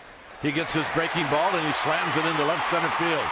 Terrio is going to challenge Fowler, and it'll be the throw going to second. And Crawford's got a couple of hits. Very nicely done. Well, both of the base hits have gone on the left field side of second base. He is not fooled at all. This breaking ball sees it well. Lower body just sort of receive that. Watch him receive it on his back leg, and you shoot it right out to left center. Guy starts doing that, he's seeing the ball well. Yeah, now that Chatwood's getting hit around a little bit, the bullpen's getting up. Beautiful swing. Let's see if Bruce Bochy. First, we're going to get a visit from the Rockies pitching coach, Bo McLaughlin. Let's see, 65 pitches. Remember, we talked about the 75 pitch limit that starters are all affected by. I mean, it's the rule. I mean, it's a 4-man rotation. They go 75 pitches, and then the piggyback starter comes back in. Ottavino is the piggyback in tonight's ball game.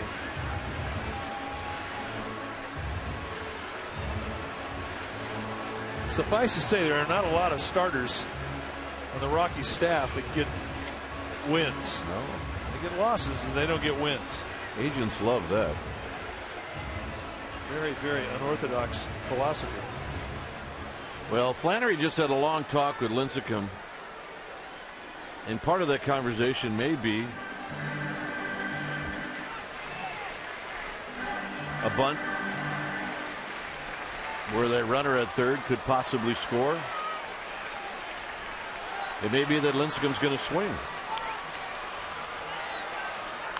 And there's the bunt, and it's foul. And I don't know. I think Colvin messed up, because although Theriot was going to try to score, he then put on the brakes. Let's see. I mean, he didn't charge at all. He laid back. It's almost as if he waited. It didn't make a lot of sense, did it? A soft bunt is what they wanted, so that Theriot could have scored.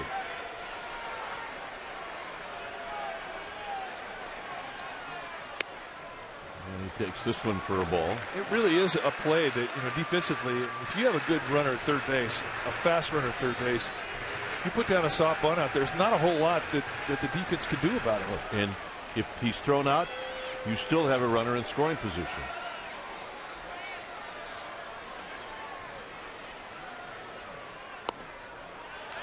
Lincecum with a pretty good eye. It's 2-1. Well, it took him 5 pitches to get the bunt down in his last at bat. He got it down successfully in a 2-strike count.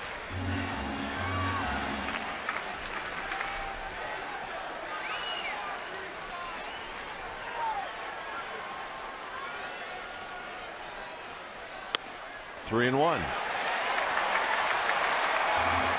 Well, maybe you take here.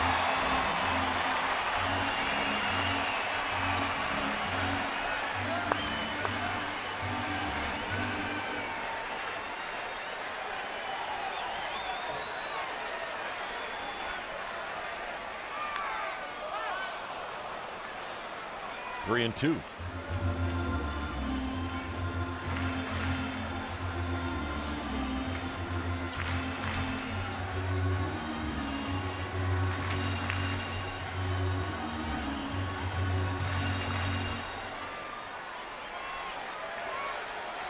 Three balls and 2 strikes. Lincecum swinging, and he got him, and the throw down to second, and they got him there. So it couldn't have turned out worse for the Giants. The strikeout double play, and that'll end the inning.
on Comcast Sportsnet Bay Area is brought to you by Jack in the Box. Get the All-American Jack Combo at Jack in the Box. It's a no-nonsense burger with fries and a drink for only $4.99 plus tax at participating stores.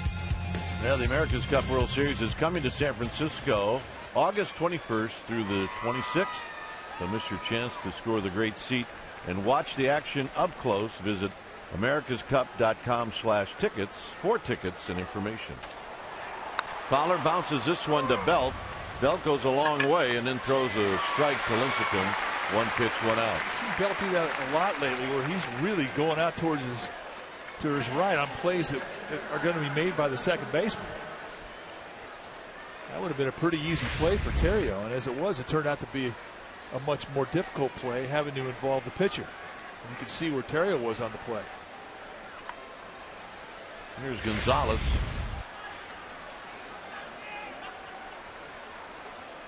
Gonzalez has bounced out and popped out. Here he takes a pitch in the dirt. 1 ball and no strikes.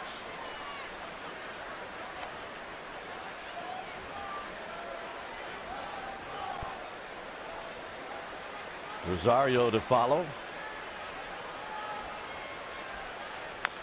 On the ground, foul to even the count. He's getting a good split right now. It's a lot quicker split than we saw at the start of the game.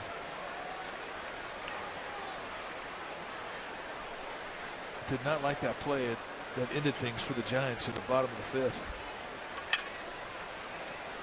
I don't understand the steal situation there with the first and third, 2 out with 1 out and a pitcher up.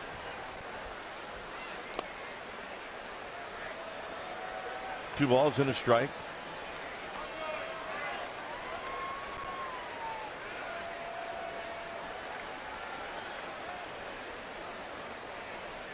.84 pitches for Lincecum.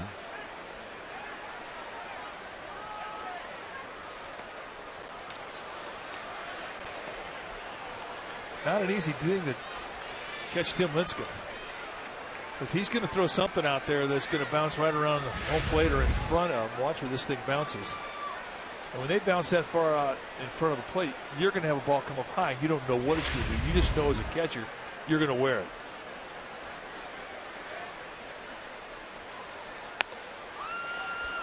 And the walk. Second walk of the night for Lincecum.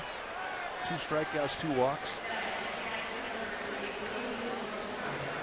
In front of the guy that's got 2 doubles in this game.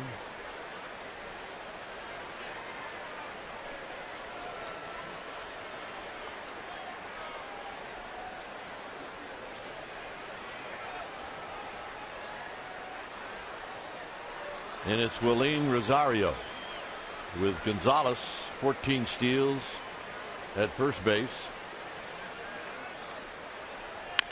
Bounces this one foul. I see our ball do it. All right, nice play. He's 28. He should make the play, don't you think? Well, if that's the case, you're going to assume that he should make the play. I would assume that he would wear better looking shoes that go with that uni. This is not the Beta Breakers. This is a big league hardball game. Let's go.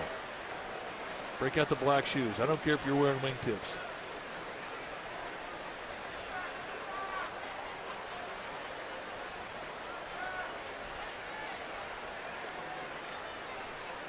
Oh, and 1 to Rosario.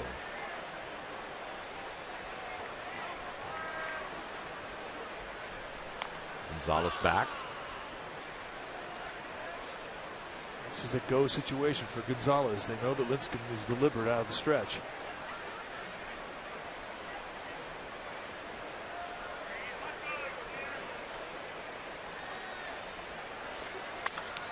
Down the left field line. Does he have another one?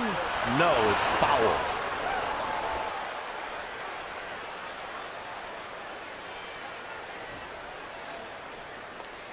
Well, watch to win Willie the Gnome, starting Monday, 5 p.m. and continuing all week on Chronicle Live. Log on to sfgiants.com/CSN Bay Area, and your chance to win yourself the coveted Brian Wilson Garden Gnome now moves to Chronicle Live. You can watch and to see if you can spot the gnome that is hidden somewhere in the show. Log on to sfgiants.com/CSN Bay Area to find out exactly how to win.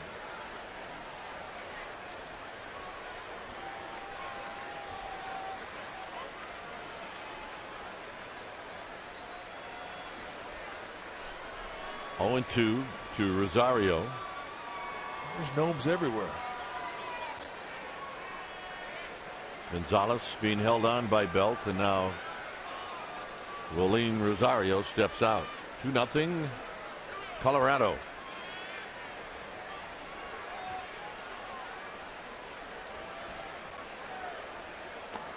Down low.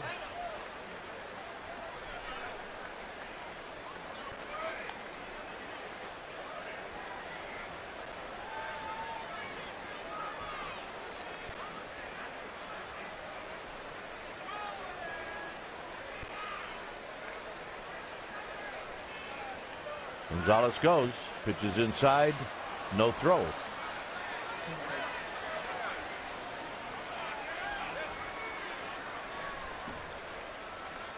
Yeah. 15th steal for Gonzalez. And it does make a difference if you could pick a good pitch to steal on.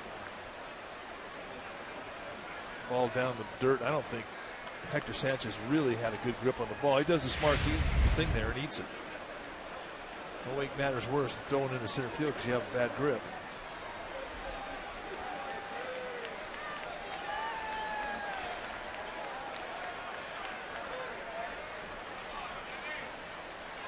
High, 3-2. Just does not have that kill pitch tonight. He gets to the 2 strikeouts, but he cannot strike guys out. Just 2 strikeouts tonight. And he's missed a lot of the specialty pitches high. Curveball, slider, split.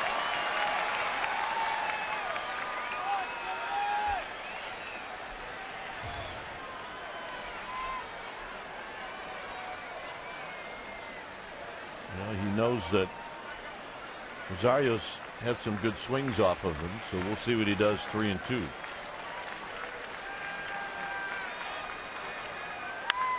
And this is yanked foul. I'm impressed. That was a bullet.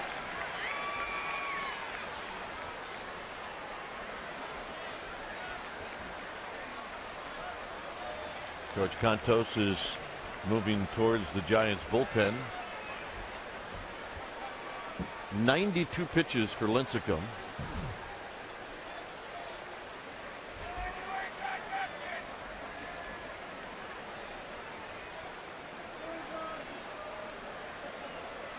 So a big pitch coming up.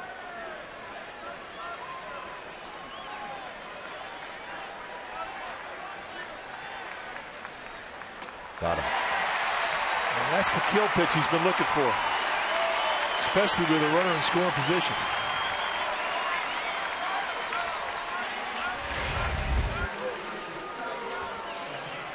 Curveball, I mean a good one. And Rosario has not been an easy guy to get swing throughs tonight. So how do you throw a curveball? How do you hammer it in nail? It's the same hand action. Well, see if he does the same thing to Jordan Pacheco.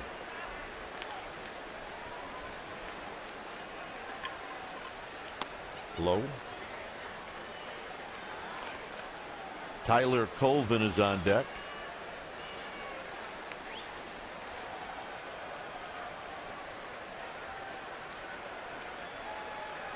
Gonzalez at second base. 2 outs. On the ground to Scudero. Scudero step and throw. And that'll end the inning. Top of the order. Pagan to lead things off 2-0 Rockies.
6th inning. Now it's time for the Coors Light Freeze Cam. And we go back to a play made earlier in this game when Josh Rutledge is a little dying quail fly ball out to center field. And look at how Angel Pagan puts it right in the sweet spot. That ended things for the Rockies in the 5th, and that's our Coors Light Freeze Cam, brought to you by Frost Brewed Coors Light, the world's most refreshing beer. When it's time for a change, think Speedy Oil Change and Tune-Up. Your oil change tune-up in Smog Experts. Adam Ottavino in to pitch now for the Rockies. Ottavino, a big fella, 6'5", 230-pounder.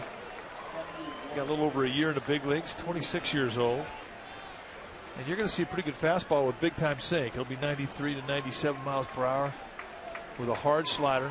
He's got a changeup.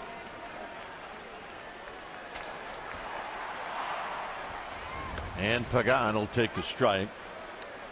And Pagan tonight is 0 for 1. That was a curveball.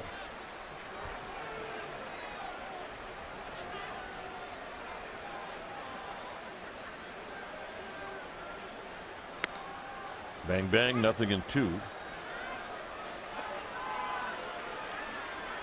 2 good pitches.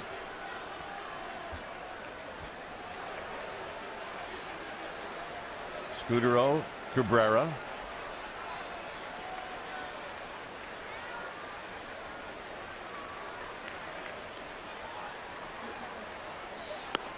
And 3 pitches, and see you later. You did not see that.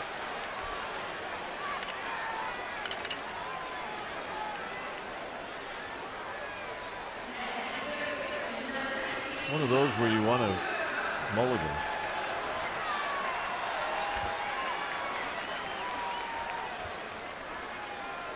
Here's Scudero. Scudero is 0 for 2.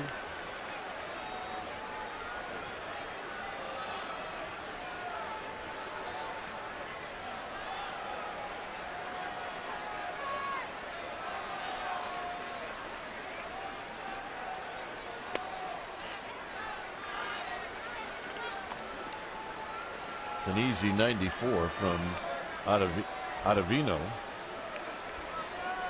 Ottavino, a former first-round pick by the Cardinals back in the June 2006 amateur draft. Line to left, and making the catch is Gonzalez. 2 outs. Luciano's true stories on this date in 1989, returning after months of treatment for a cancerous arm tumor. Dave Trevecchi beat the visiting Reds 4-3, his first appearance since his rehab. But then, 5 days later, Trevecchi fractured his left arm in front of a horrified as an exposed crowd looked on. And Dave Trevecchi eventually had to have that arm amputated.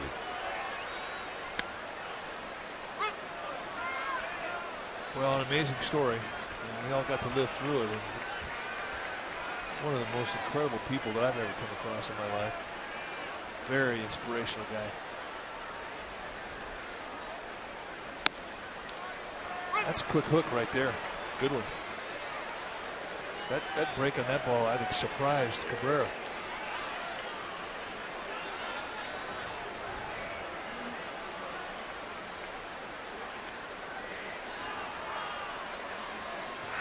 Last pitch in the dirt rolls to Hunter Pence.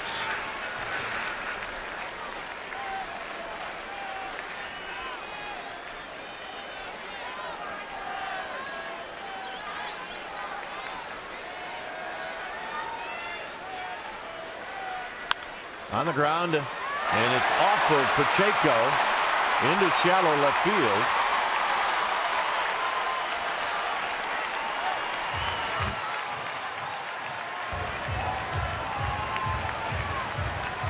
Nelson, who came into the game. Now Chris Nelson just gets eaten up. He tried to back up and lose ground and get a good hop, and then the thing kind of did a little top spin dance on him and came up right over the top of the glove. Watch him try and get his footwork to the timing of the ball, and it just eats him up. So a break, and there on Nelson, and it brings a tying run to the plate. So here's Pence.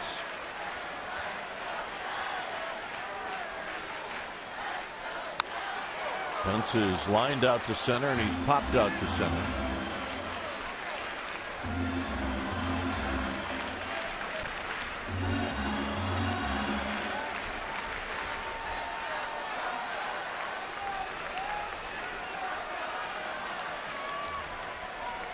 No balls and a strike.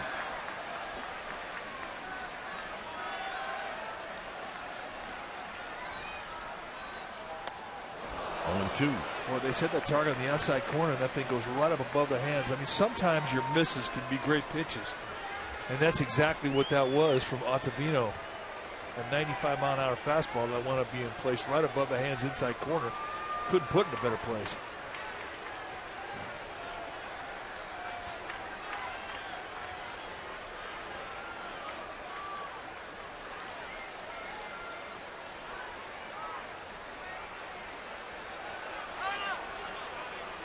Saw what Hunter Pence did.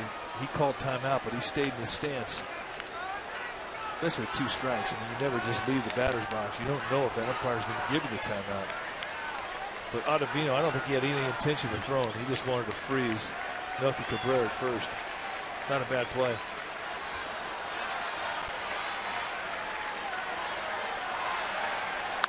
Breaking ball hit down the right field line, and that'll be out of play. Yeah, this guy's thinking, that's it, man. I brought my glove. I promised everybody I was going to get a ball. And Viola. You mean voila? Yeah, Viola.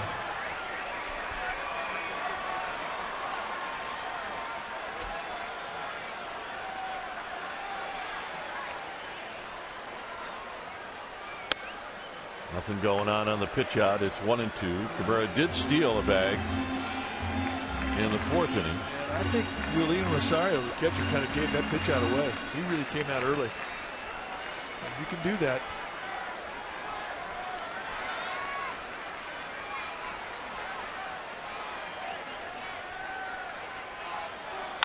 Up the middle. Knocked down. And they got him. Turns out to be a nice play to end the inning.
First replay. We go back to Sunday to one of the really great plays on the Giants' last road trip. And this was a sacrifice fly. And then William Rosario, the runner at second base, thought he was going to score. But an absolutely perfect throw from Melky Cabrera to Hector Sanchez, and he puts on the tag. Rosario could not believe that he was out, and out by a bunch. And that's our AT&T U-verse reverse replay. One of the best throws we've seen all year. 2-0 Colorado. We go to the top of the 7th. Here's Tyler Colvin. Colvin takes a strike.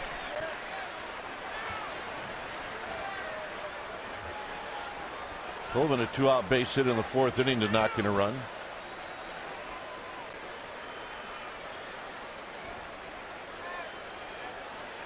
And this pitch very high. Big game tomorrow for the Giants. Oh yeah, hot chocolate. Ghirardelli hot chocolate, and it is good. There's a line drive base hit for Tyler Colvin. All right, let's go to Amy G. Amy. Well, gentlemen, a whole lot has happened for the CAIN family this season, and Matt's wife Chelsea and I sat down today and we talked all about it. It's a new Diamond Girls. It's ready at csnberry.com and brought to the fans by GoPro cameras. Chelsea shares her thoughts on Matt's accomplishments this season, and guys, she dishes. She gives a really good pet peeve about Matt. csnberry.com. Dwayne. All righty. Here's LeMahieu with Nelson on deck. What do you think the peeve is? Runner goes, pitches high from his knees, no chance.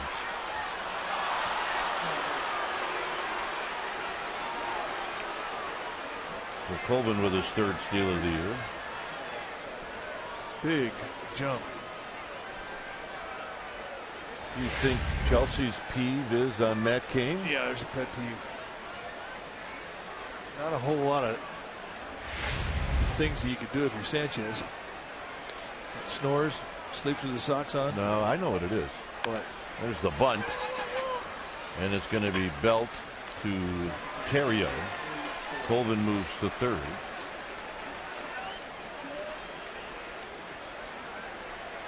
He walks around the house in his golf spikes. I didn't know that. Yep.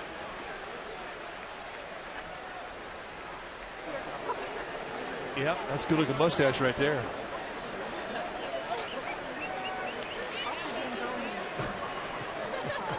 Couple of gamer babes having fun. It is Orange Friday. So here's Nelson batting for the first time, hitting .257. The infield has to play in. Nelson came in on the double switch.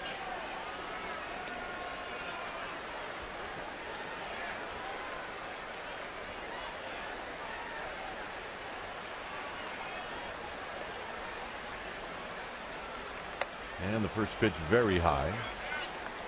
Pure strikeout situation here. Get your Amy G autograph. Amy G happy face.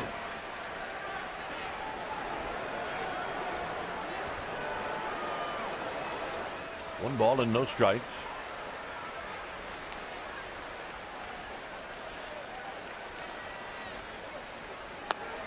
Low 2-0. Here's pitch 102 for Lincecum.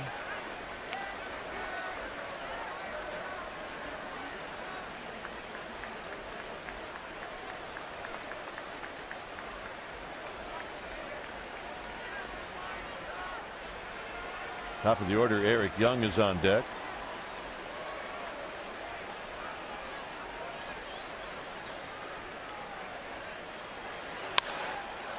This is going to get a run in. Cabrera is going to field it. And tagging is Colvin. And it's 3-0. Nice at bat. I mean, Melky Cabrera had no chance, but he sure had an opportunity to show off his arm. And he almost threw it all the way to home on a fly. Now I'm talking about a pretty good, not a big rainbow either, from deep left field. Now let's take a look at this throw. Chris Nelson, nice AB. And he gets a little momentum going. Now watch this throw.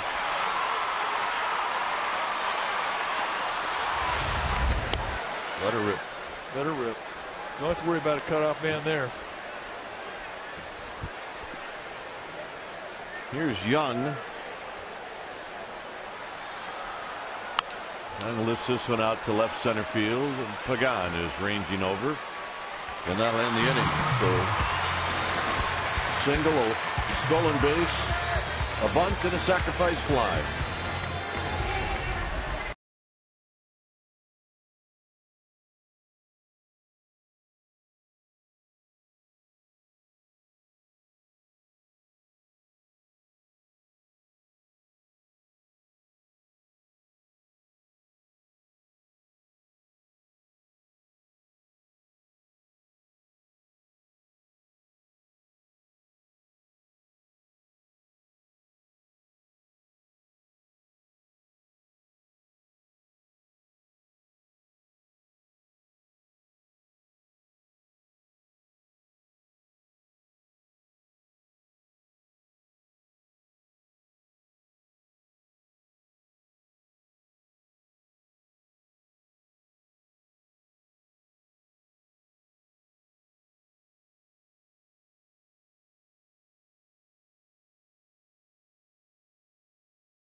In Santa Claus. It's a 3-0 lead for Colorado.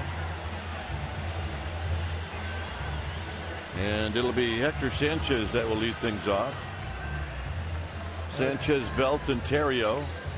It's a big inning here for the Giants. They need to make some noise here offensively.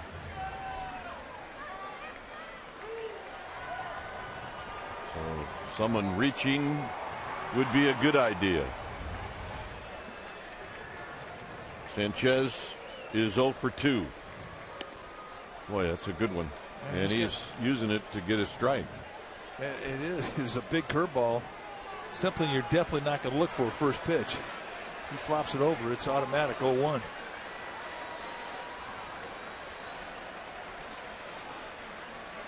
And that one's to the backstop.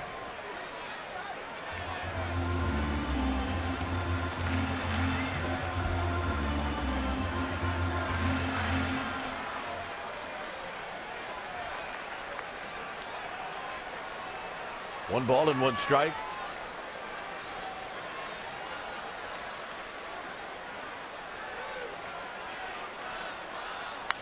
On the ground, Colvin.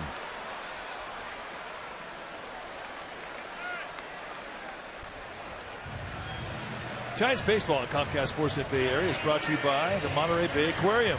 Dive in at MontereyBayAquarium.org/love. Share the thrill. So here's Belt. Belt singled in the 5th.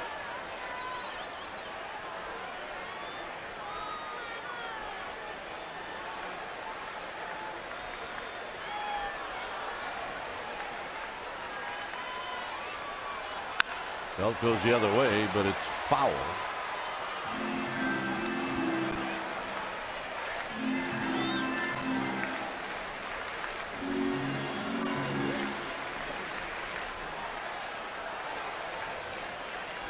Giants looking for base runners. We haven't had many tonight.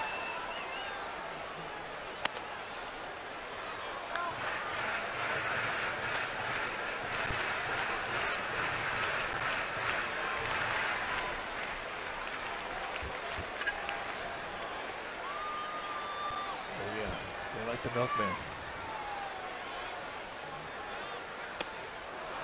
1-2.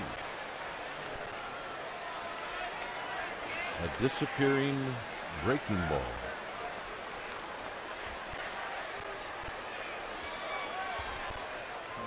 Oh, lots of Milky fans. He's earned it.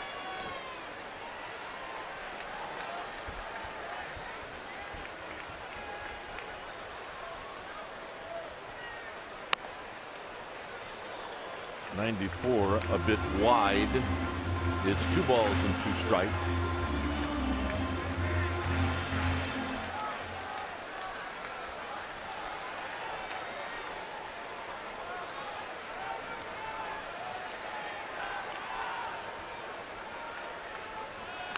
And Belt got a piece, so he'll see another pitch. Nationals are leading the Diamondbacks 7-1. That game is now in the 9th inning. You don't have to get a big piece. You just have to get a piece.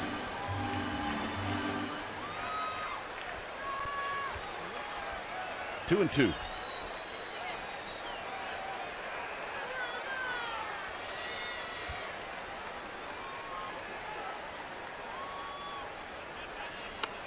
And a full count now to Brandon Belt. Here's Ray Ratto. Yeah, there's our insider. Always. I've never seen Ray in a bad mood. Always happy-go-lucky. Oh, yeah. Amazing.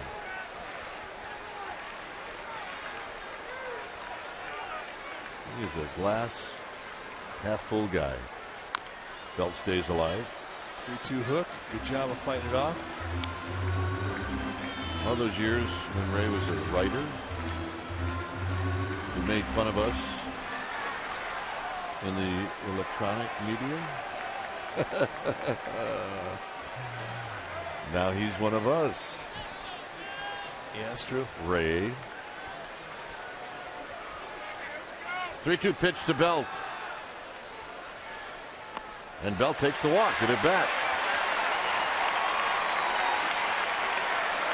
Well, Wednesday, September 5th is Yoga Day here at the Yard. In partnership with Grammy-winning musician Michael Franti and premier yoga teacher Janet Stone. The yoga special event package includes access to a private 8 a.m. on-field yoga session with Franti and Stone, a Giants yoga mat, a ticket to the D-backs Giants game that night, partial proceeds to benefit Power to the Peaceful. For tickets, go to sfgiants.com/special event.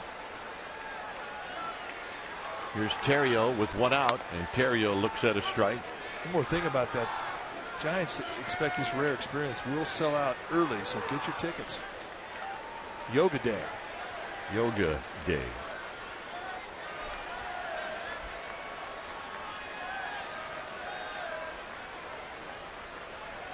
Belt with his lead. 1 ball and 1 strike.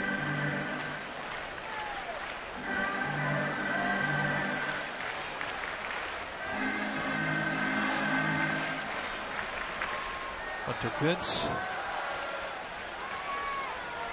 He will get another shot. 1 and 2 on the outside corner. It's been pretty much 1-2. It's been that fastball curveball combination. We haven't seen the changeup.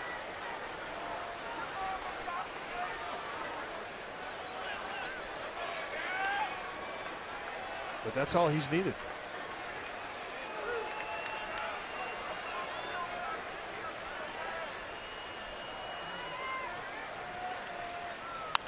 Out of play. Terrio with a rip.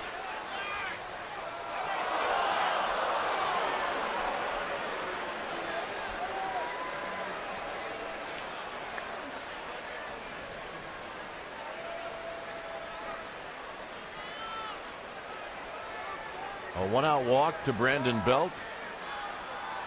Strasburg got the win tonight, or is about to.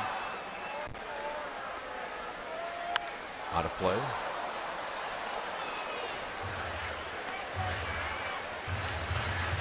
They're putting a thump. They just scored 2 more. It's now 9-1 against the D-backs.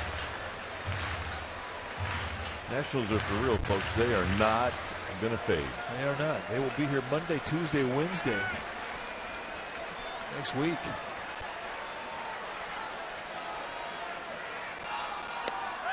Nice play. No swing. 2 and 2. Greg Gibson, the first base umpire, making that call. No, they've got the whole package. Their starting rotation has put up the best numbers statistically than any other rotation in the National League. And the Giants are going to see their best. Why not? I expect it. Bring it on. Terrio trying to reach.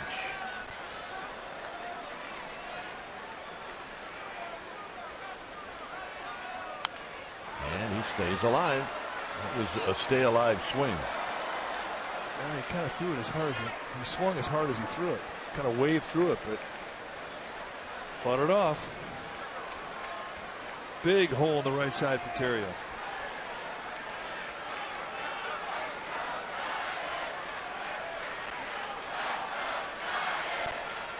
In tight, a full count. Now do you start the runner? A little gun shy right now, big boy. Well, I mean, that'll do it to you. It'll do it to Bruce Bochy as well. I mean, they got shot down in the 5th inning with the 1st and 3rd 1 out with Lincecum up. When Crawford broke, there was a swing through, strike 3, and they threw him out. So strike him out, throw him out into that threat. And the walk, and he threw him a breaking ball. Well, it's official. It's a rally. When you're not getting it done with hits, get it done with walks. Anything to keep that line moving, as Bruce Bochy likes to call it. We also saw he was starting to move over to the bat rack, and that's Buster Posey. You got Posey on the bench. You got to save your big bullet for the right spot. Well, he is a big bullet.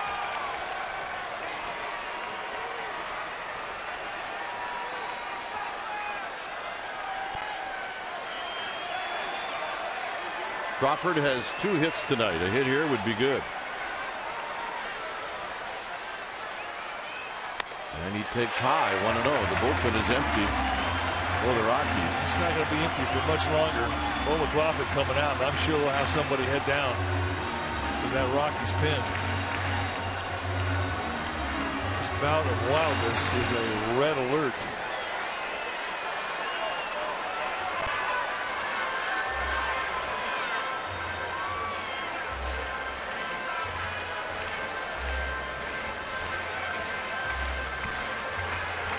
McLaughlin just going out there and basically telling this guy to throw at a speed he can get down in the strike zone, and there's that activity we're talking about. I've seen more of Bo McLaughlin this week than I have my wife. He's made a lot of trips to the mound. We saw him out there in Denver a lot. And what you just said there is literally true. 1 ball and no strikes.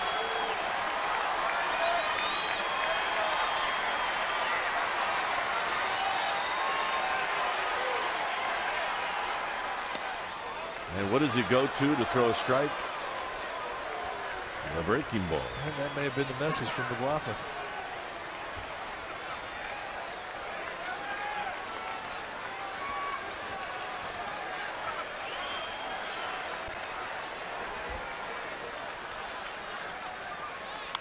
Foul back. Crawford with a good swing. It's 1-2. Well, he did have a good swing. He was on it.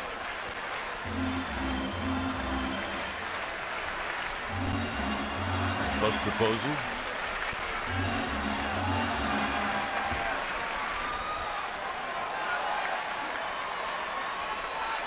One ball and 2 strikes.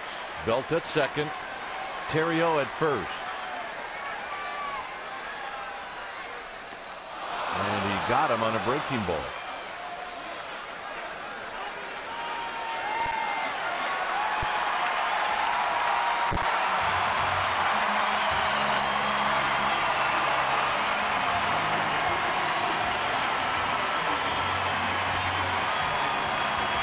So here's Buster Posey.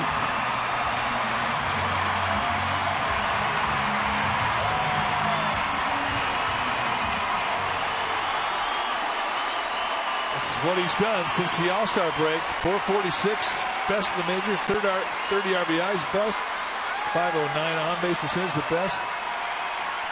And the 73 RBIs on the year, the 6th most in the National League.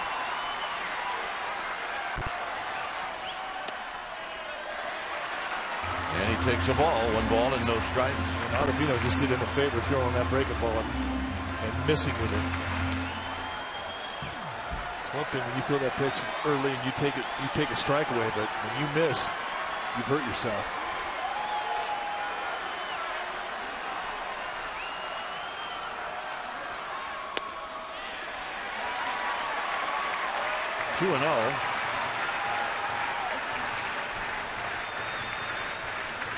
Got posing. If not, you're about to. All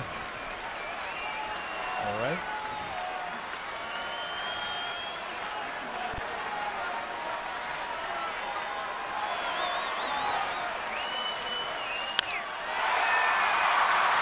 Shallow right center field, and that'll end the inning. We will head to the 8th. It's 3-0 Rockies.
Here's our Toyota game summary brought to you by your local Toyota dealer. Rosario's got a couple of doubles. Chatwood was good. The Giants, the previous 3 games, 35 runs. Tonight, none. Lincecum, only 3 earned runs in 7 innings pitched. He threw 105 pitches. When it's time for a change, think Speedy Oil Change and Tune-Up. Your oil change tune-up and smog experts. George Canto is the new pitcher now for Bruce Bochy. 24th time that he's coming in. He's done a nice job for the Giants. Basically a 2-pitch guy, a fastball slider guy. He's got a curveball and a changeup, but in the relief role, he feels more comfortable throwing 2 types of fastball. He'll 2-seam and 4-seam it in the slider. Here's Rutledge waiting and swinging, and it's 0-1.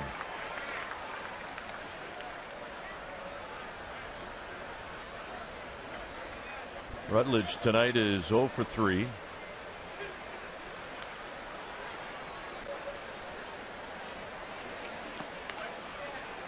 Fowler, and then Gonzalez here in the 8th.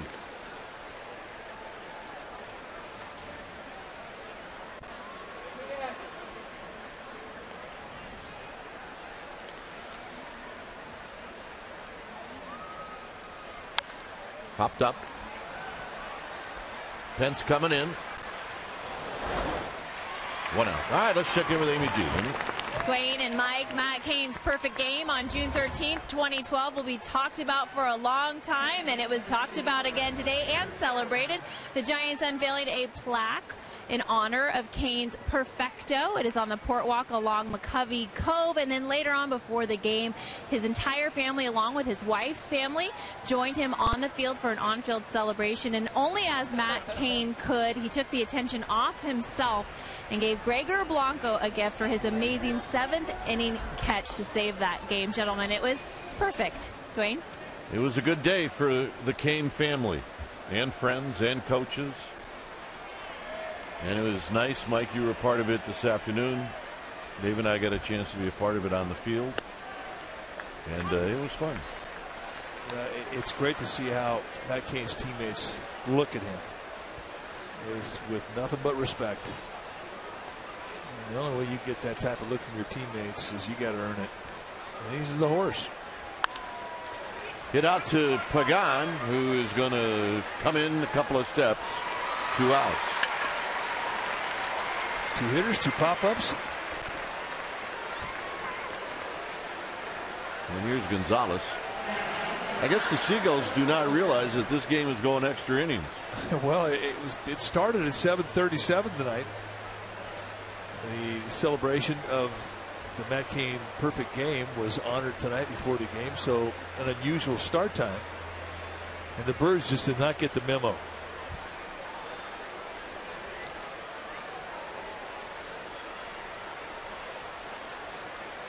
Here's Gonzalez. Do they do this in Oakland as well?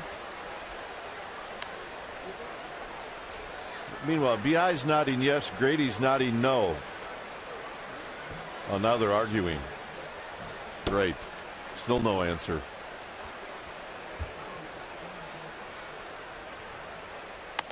Outside to Gonzalez. 2 balls and no strikes. Well, Grady Lever, our stage manager, also does the A's games when the Giants are on the road. BI, our stats guy. He does it too. And BI stands for bogus information. So Grady would be right. Yeah. 2-0 pitch to Gonzalez. Hit out of play towards the upper deck, but just shy. I'm telling you, there is some TNT in that barrelhead at Carlos Gonzalez. You can just sense it when you're pitching to a guy who's got a heavy bat head. And he can generate some serious bat speed with that. Brian Sabian likes to call it bat strength. Yeah, and he's got a strong bat, no doubt.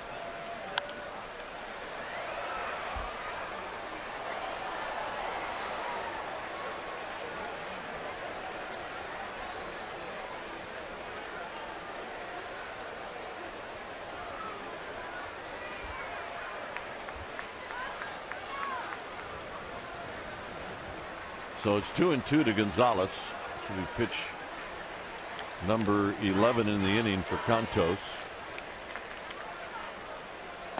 And he got him. And that'll end the inning. And for the Giants, top of the order coming up. Work to do.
Of the NBC Sports Group.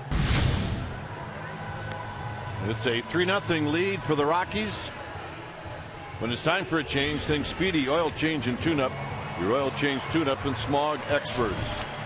Matt Belisle, the new pitcher for the Rockies, 55th time that he is coming in, 3-3 on the year. He is the setup man, 2.84 ERA, 50 strikeouts against 9 walks. He is a strike throwing machine, just 72 base runners in 57 innings, and that's doing something in Coors Field. You're going to see a Low 90s fastball that he can 2 and 4 seam. He's got a good hard slider. And he also will throw a changeup at you occasionally. Here's Pagan, who's 0 for 2. Opened up the ball game with a walk.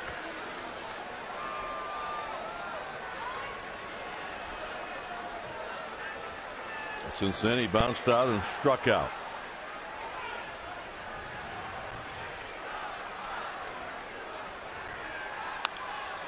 Out into left center field. It's going to curl right to Gonzalez. 1 out. Well, every night, Comcast Sportsnet delivers the top plays and big stories on NBC Bay Area News. For complete sports coverage of your favorite Bay Area teams, turn to NBC Bay Area News at 11.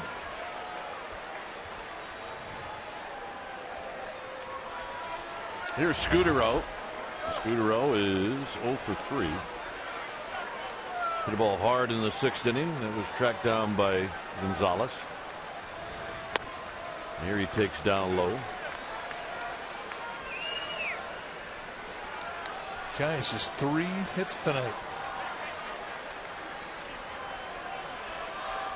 And the big concern for the offense prior to the game is happening. They averaged 8 runs a game on this last road trip.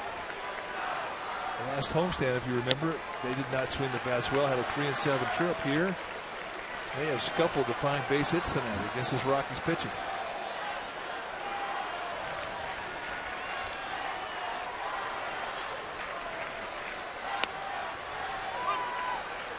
Three and 1 now to Scudero.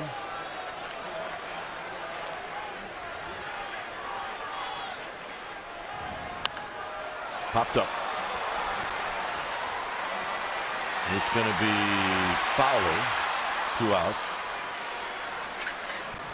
And that'll bring up Melky Cabrera. Milkman is 0 for 2. He drew a walk in the 4th inning.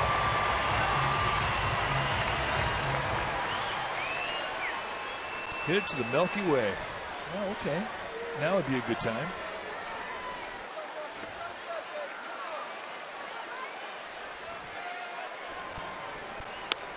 First pitch strike.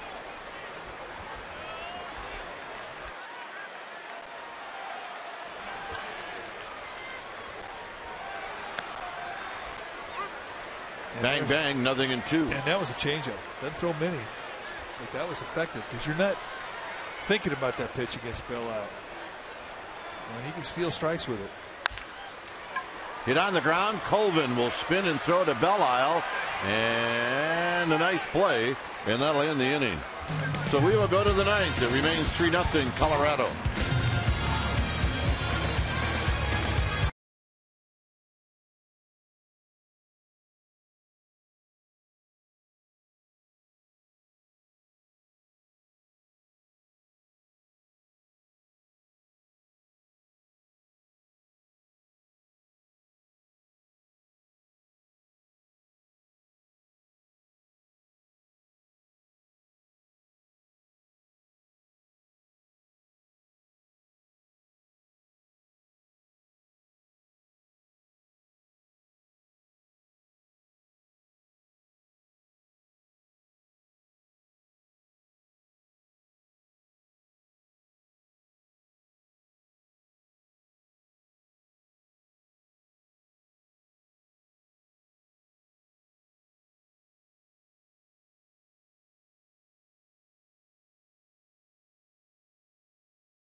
Yeah, and pregame live will start at 12:30 right here in Comcast Sportsnet Bay Area. It'll be Drew Pomeranz against Matt Cain, and then on Sunday, same time, Alex White against Barry Zito. So join us.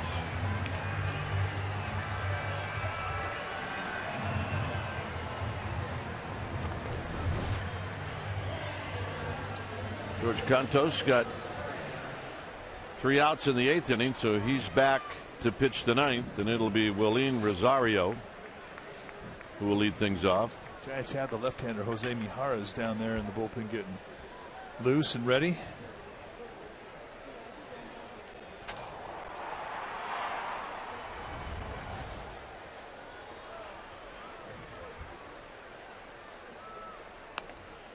First pitch strike to Rosario. The Rockies in the 3rd inning, a 2-out base hit to knock in a run. They did the same in the 4th. This is hit on the ground to Crawford, off of Crawford's chest, but he's got that strong arm. 1 out. There was no panic in that play. He knew he had a catcher running down the line, and just very calmly went over with a bare hand, picked it up, and as you pointed out, Smooth, he's got a good arm, and he just used it there. And bottom line, you look at the play at first base, and it wasn't close.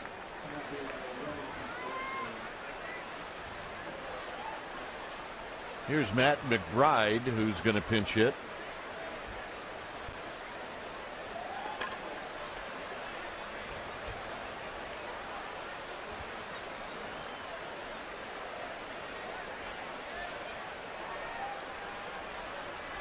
McBride was called up to the major leagues when the Giants were in town last weekend,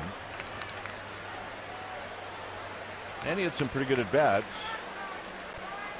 A lot of at bats in the minor leagues.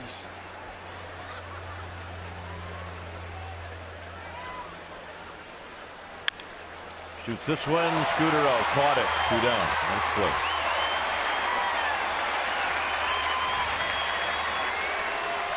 Well, don't forget, Hyundai Sportsnet Central comes up tonight right after Giants postgame live right here on Comcast Sportsnet Bay Area. So Bruce Bochy's coming out. We're going to get a pitching change, I do believe. Mijares is coming in from the bullpen. When it's time for a change, think Speedy Oil Change and Tune-Up. Your oil change, tune-up, and smog experts. We'll be back.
Is Mijares about to face Tyler Colvin.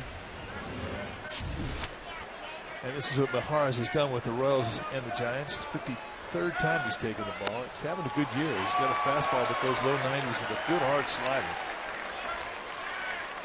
38 strikeouts in 39 2/3 innings. I mean, you've got to strike out an inning. That's good stuff. Especially 14 walks against the 38 strikeouts. Another impressive ratio.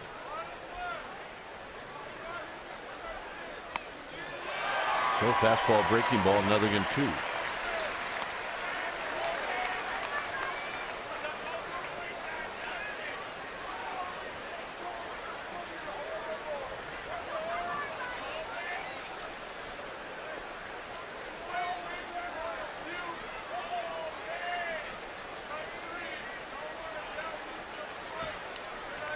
Harris gets the sign from Sanchez.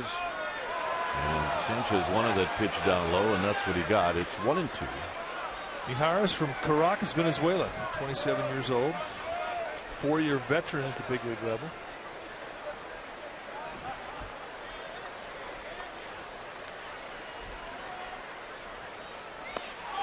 And the strikeout to end the inning. Giants in the ninth. 3 to tie, 4 to go home.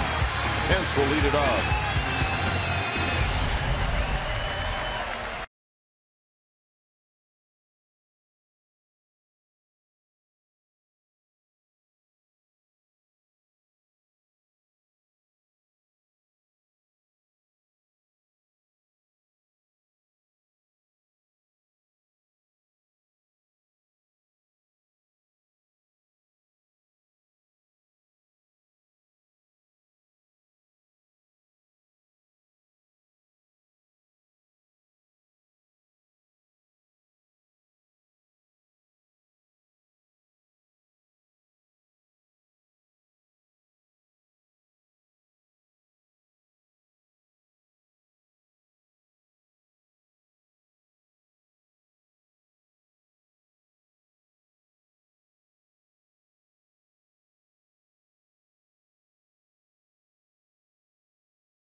At 10:30 or after Giants postgame live right here on Comcast Sportsnet Bay Area. John Henry Smith and Dave Benz, they will host Sportsnet Central. Highlights of the Panda in San Jose, National League West highlights and standings, and Trice, the 49ers playing tonight at Candlestick, and you take a look at those highlights as well. 3-0 Rockies. It's time for a change. Think Speedy Oil Change and Tune-Up. Your oil change, tune-up, and smog experts. Pitching now for the Rockies, the closer, Rafael Betancourt, 19 saves and 23 outs this year. Giants did not see him in Colorado as he was not given a save opportunity. You're going to see a fastball that is going to be a low 90s fastball and a good breaking ball. I mean, it's a downward bite on the slider. It was also got a changeup, but it's pretty much fastball slider. He's going to work the outside part of the plate almost exclusively. You're going to see a lot of fastballs, a lot of sliders away to righties.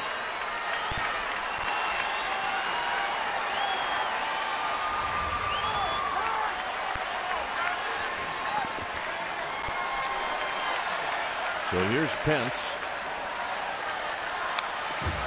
Pence swings at the first pitch and fouls it back. Pence lined out to center, popped out to center, and then LeMahieu, the second baseman, made a very nice play on a ball that Pence hit up the middle. The Giants need base runners any way they can.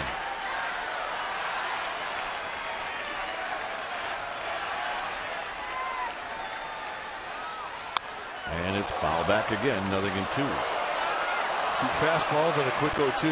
Betancourt, another native from Venezuela, from Cumana, Venezuela. 37-year-old, in his 9th year at the big league level.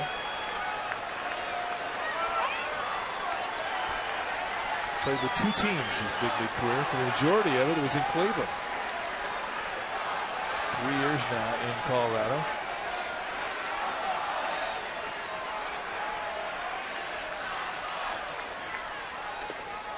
In the dirt to Pence, 1-2. Does have a reputation of being a pitcher that really takes his time. Matter of fact, I read a note somewhere today that he has been fined for taking too much time. Well, nobody likes it, especially the guys that play behind him.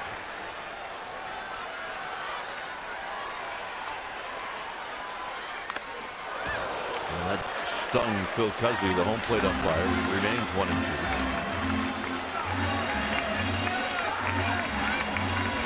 Umpires and catchers all say the same thing. That's what happened in the ninth. Always. Well, that rocked him.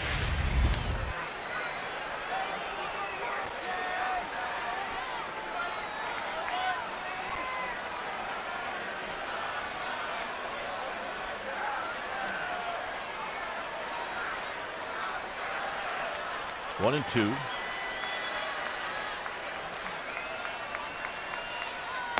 And Pence out swinging. Change up. I don't believe that Hunter Pence would be upset about missing that as he is about the two fastballs that he fouled back. That went right at him. I mean, he's got 3 runs to play with, and we saw the ratio of strikeouts to walk. He didn't walk many people.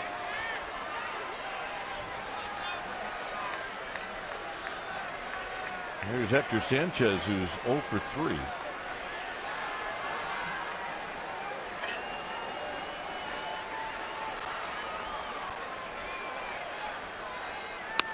Giants, they've got 3 hits tonight, and Brandon Crawford's got 2 of them.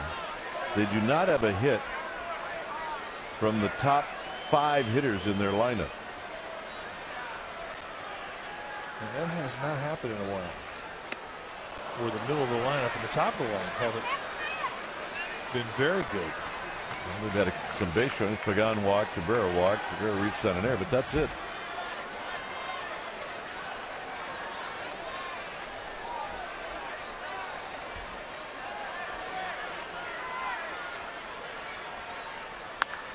Up the middle.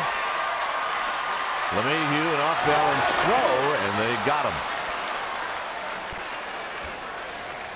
Nice play, 2 down.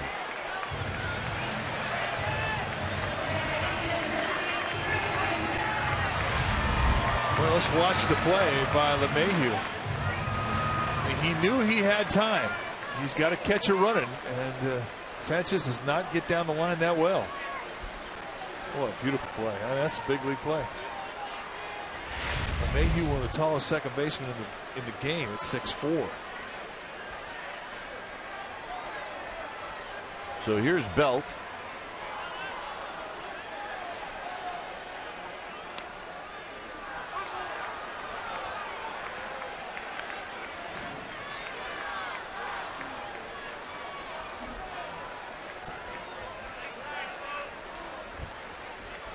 Belt singled in the 5th.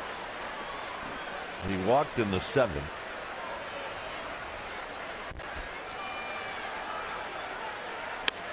He takes a strike, and now the Giants are down to their last strike.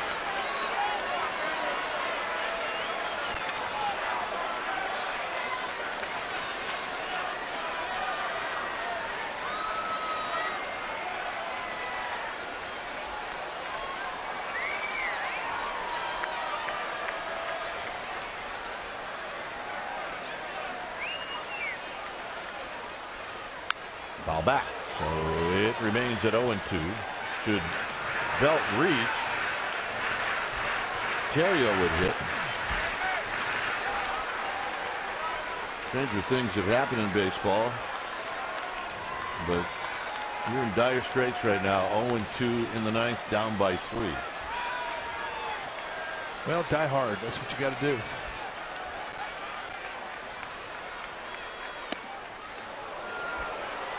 Just missed.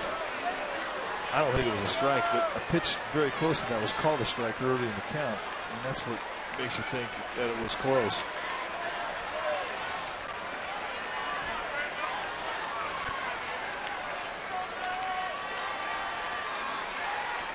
Open court, the 4th Rockies pitcher throws, and this is tapped to 3rd. Nelson has it. Nelson to 1st. And that's the ball game. So the Giants come home after a very good road trip, and they get shut down by 4 Rockies pitchers, and they lose tonight, Mike, by a score of 3-0. And I'd say that everybody in that Giants clubhouse, especially the hitters, are very disappointed. Well, they have to be. I mean, that's the 3rd shutout that the Rocky pitchers have thrown this year, and that's the fewest in the majors. All 3 have come on the road, but they have to be disappointed after averaging 8 runs a game on the road. So you have to forget about it tonight and try and regroup tomorrow, get that offense going. All right, final score here at AT&T Park. The Rockies 3 and the Giants nothing. Esurance Giants postgame live with interviews and the wrap is coming up. But first, let's go to the Sportsnet Central studio for an update. Thanks for watching Giants baseball on Comcast Sportsnet, and it's all part of the NBC Sports Group.